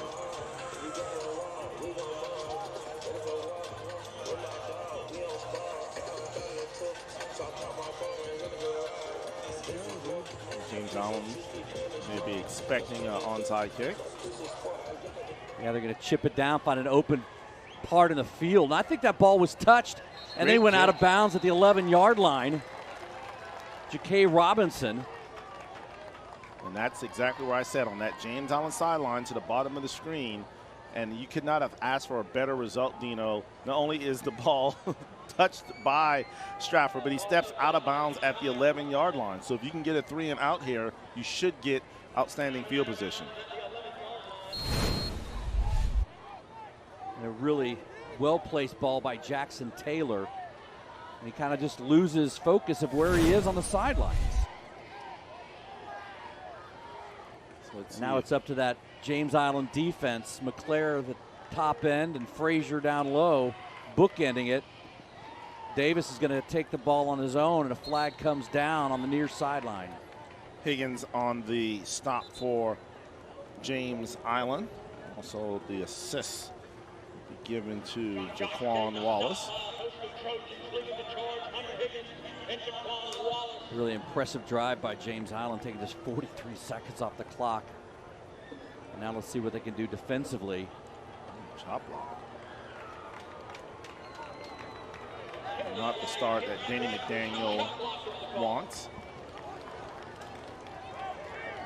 Penalty on first down. It'll move you behind the sticks. And you have to be careful here, Dean. When you're this deep in your territory, if you're Stratford, you have to play it safe. Not necessarily maybe 3 runs in a row, but safe passes have a high percentage of being completed. And don't forget their first drive of the game went 98 yards for a touchdown. As they go to Taylor, he's going to pick it up down to about the 10-yard line. Back to the original line of scrimmage. It's all over the place tonight. Higgins doing a little bit of everything. Run stopper, fumble recovery. And nothing, when you look at Hunter Higgins, nothing says outside linebacker for Higgins, but he just gets it done. They pick up 5, maybe 4. Let's see if they go back to the air here. Approaches the line, looks over at the coaching staff to get his play. Signals now to his wide receivers and to his running back. Taylor switches to his left. They're going to go ahead and hand it off. Josh Davis is going to keep it. And a really nice play by number 14, Carlton Smalls. We have called his name time and time again in what seems like on the biggest plays of the game. And that's great discipline. Normally they would chase the ball down the line of scrimmage, but he stayed at home, stayed in his position, and that allowed Davis to come to him. So great read that time by Carlton Smalls. Forces a big third down for this Stratford offense. And you have to ask yourself, Dino, do you keep it on the ground and keep it moving and punt it away, or do you try to pick up the third down through the air if you're Danny McDaniel? I'm going to go ahead and run it right here. And they're going to go ahead and do just that, and he finds a seam. And he doesn't find just a seam, he finds the house. Taylor to the 30, to the 20, to the 10, and busts a huge play on 3rd and 5, and no flag on the play. And that gap was wide open up the middle. Barely touched was Taylor, as you see him running right through those arm tackles once again. You can't tackle high, you got to get at those ankles. They did, and that's why he took it to the house. And he looks back just one time, maybe twice, and nobody can catch him. 89-yard touchdown run by Javon Taylor. Danny McDaniel told me earlier, when they threw for 400 and ran for just 30 yards. Was that against Somerville? I believe so. And I said, why run that much? He said, because it was like trying to skate up an icy hill. We just had nowhere to go. So I was like, why? Let's just go ahead and throw it here. But tonight they've done a nice job breaking off big runs. And with a good play of the quarterback, Josh Davis, they've now stretched the lead to 34-16. And I'm pretty sure James Island probably was expecting the run, but just a great job by that offensive line of Stratford. Everybody sustaining their blocks, obviously blocking outwardly, which opened the big hole up the middle. And give credit to Taylor. He hit it hard, hit it fast, and that's why he took it to the house. Took 2 minutes off the clock. I'm not sure how long it would take you to run 89 yards. That would but be, for him, it was about 10 seconds. That probably would be 2 years. Do you want to tell them what happened to us before the game? Oh, my gosh. So the folks that obviously have been to James Island, the stairs here, it's like climbing the stairs at the old Wando High School. It's forever. And you almost was have there to an have elevator? oxygen. No, but was there an escalator? I'd already told myself, once I go down, I'm not coming back up. Both of us were winded. It was embarrassing. Stratford kicks off. Brown's going to take it at the 15, going to try to cut outside, and a really nice open field tackle. It's by number 21, Justin Jordan. I said his name 1, 2, 10 times tonight. Great. All right, our rock star cheer of the night goes to the Stratford Knights. It's our rock star cheer of the night. Appreciate everybody voting at abcnews4.com. Shout out to Stratford, sporting the pink bowls and the pink socks for supporting breast cancer awareness all month of October. The Neistat going to start at the 26. He's got room to throw, and a nice toss across the middle to his fullback. It's Logan McCarter. See, that's how you throw it, Dean. You see the ball just kind of float through the air, nice soft touch, kind of just dropped it right into the hands of Mr. McCarter. That's what you have. You have to be finesse. That's a Low Country Orthopedics and Sports Medicine first down. James Island obviously in their 2-minute offense. Although taking quite a bit of time. But again, down by 18 with, a little over 4 minutes left. These are the situations where, you want to execute. You don't want to go too fast to the point that you're not executing the play perfectly. Neistat is going to look out and find Scott. He's going to cut it back, try to find the screen inside. Doesn't get it, going to lose 2 yards. Nice stop by Jadon Wilcox. By the way, that's Bus Hamilton you were thinking about. Scott Eisberg on the save there for you, kid. So you have Bus Hamilton, and then, of course, Campbell would be Hank Campbell that played here at James Island. Hank Campbell, flag down. This ball is going to be, this play's going to be called dead. It's like a false start. Probably one of the biggest defensive stops in South Carolina Gamecock football history was Hank Campbell on it was a 2-point attempt against Tennessee. I don't think it was a 2-point attempt. I just think it was for a 4th down corner of the end zone. He made the play right before the pylon. Some greats here. We talked about all the greats that played at Stratford. Of course, the great. Red Hat really does a good job. The Red Hat doesn't get much love. He doesn't, but he does. He's the boss. Neistat bat. He's looking deep, and he's got Scott. Just throws it over his hands. The greatest Trojan, former. Who's that? Atlanta Falcon. Roddy White. You like Roddy? Got his number retired here, number 1. Yeah, but you know what? You can have Roddy all you want. You know why? Well, I'm taking Tony Elliott. I'm taking Langston Moore for the win. Yeah, Langston, another Gamecock. I'll just go with Tony Elliott. Yeah, I know what you're up to. Let's go with Mr. Elliott. Neistat back. He's going to throw this one deep down the field. He's got a man just beyond the reach of Coker. Jones on the coverage. That was 50 yards in the air. It was a nice throw. I mean, there's no doubt, Dino. He has an arm. He can air it out. Just making sure he makes that connection.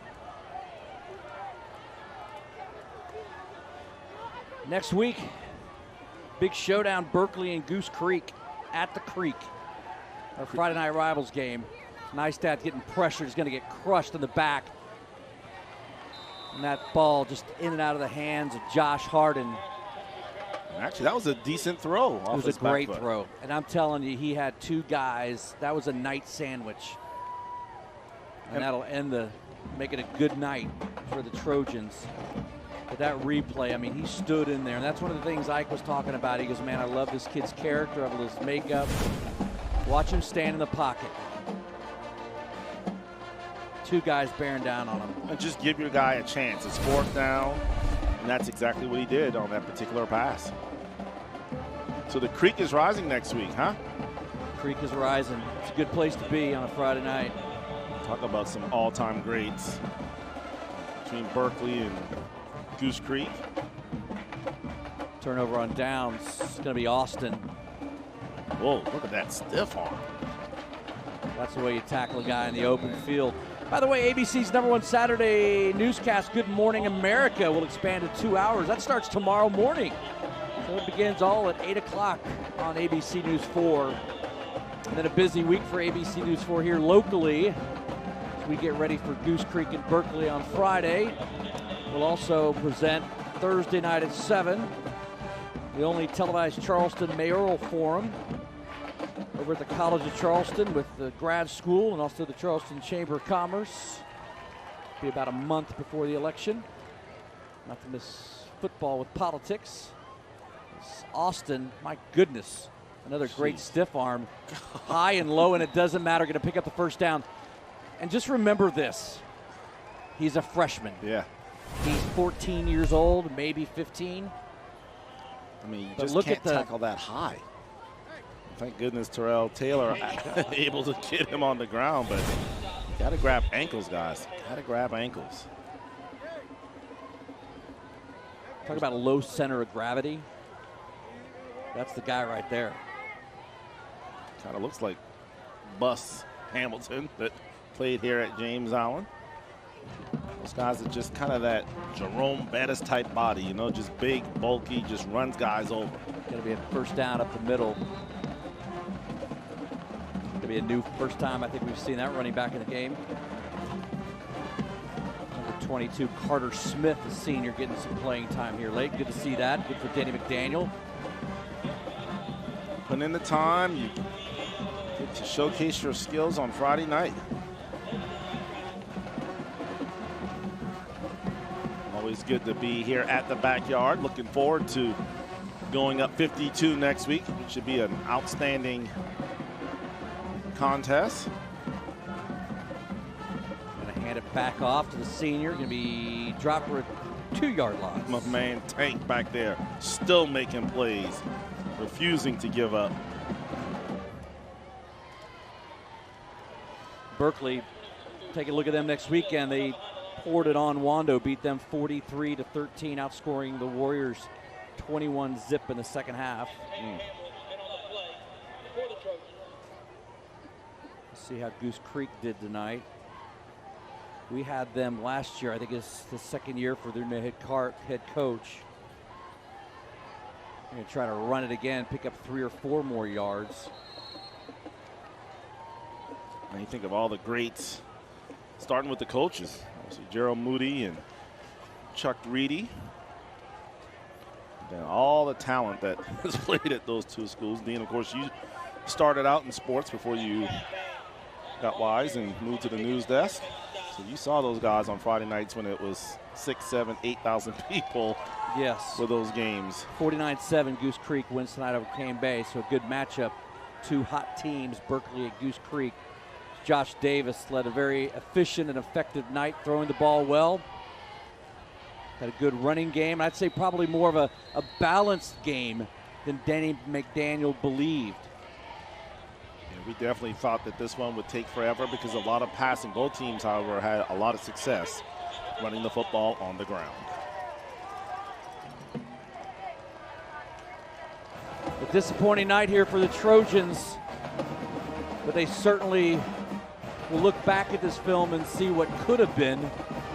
That first long drive that was stopped inside the 5, and then had another series stopped within the 10-yard line, and then 3 first-half turnovers. Let's do it now. Here's our Cruise Chevrolet drive of the game. Stratford running the ball early. They're going to keep it on the ground. Josh Davis making a nice move to the outside. Did a great job in the first half keeping the ball. And then, look out for the man. Inside, outside, threw it, ran it. The offense tonight clicking for Stratford. And as for our player of the game, the man who came in with 2 touchdowns on the year and just 20 carries for 130 yards. He almost got all of that on this one. our U.S. Marine Corps player of the game, number 10, Javion Taylor. Take a look at him. Change of pace back, is speedier, quicker. Running back for the Knights. And as we saw, when he gets out in the open, there's no catching Mr. Taylor. Taylor with the first score of the night for the Knights. That 8-yard touchdown run that capped off a 98-yard, 12-play drive in the first quarter. And then he finished it up with an 89-yard touchdown run all by himself with 5:04 left in this ball game to ice it away. Finals 34-16. We're back with our presentation and our post-game show after this.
Jameer Silas?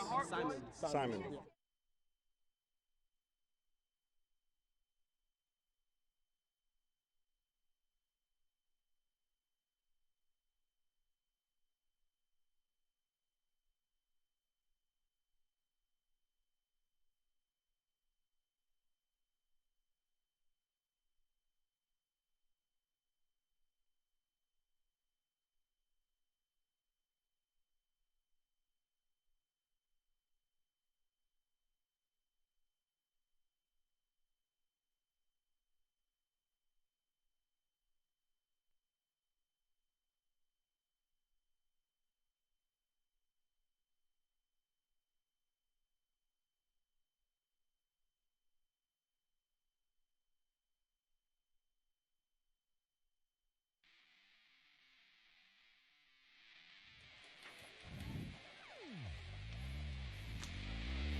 Welcome back. Stratford comes into James Island, picks up the region win. Let's go down to Bob Barris with all the festivities on the field. Bob?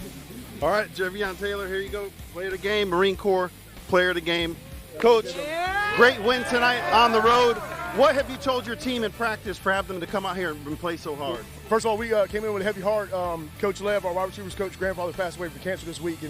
He's not with us, so we want to dedicate the game to him and his family. Also, my parents' 50th anniversary. My mom said there's no place I want to go besides a football game, so excited that. But just proud of my team. We started off real sluggish, had a couple turnovers there. We fought back, got turnovers on the offside of the ball, on the deep side of the ball. And every day we was asking guys to get better, and that's what they keep doing every day. And what's next for your team? We got Wando next week, another step in the region. That's what we're talking about, win that region championship. You can't win the region championship until you win game 2. Well, we got a trophy for you. Friday Night Rivals Stars and Stripes trophy. Here you guys, congratulations on the win.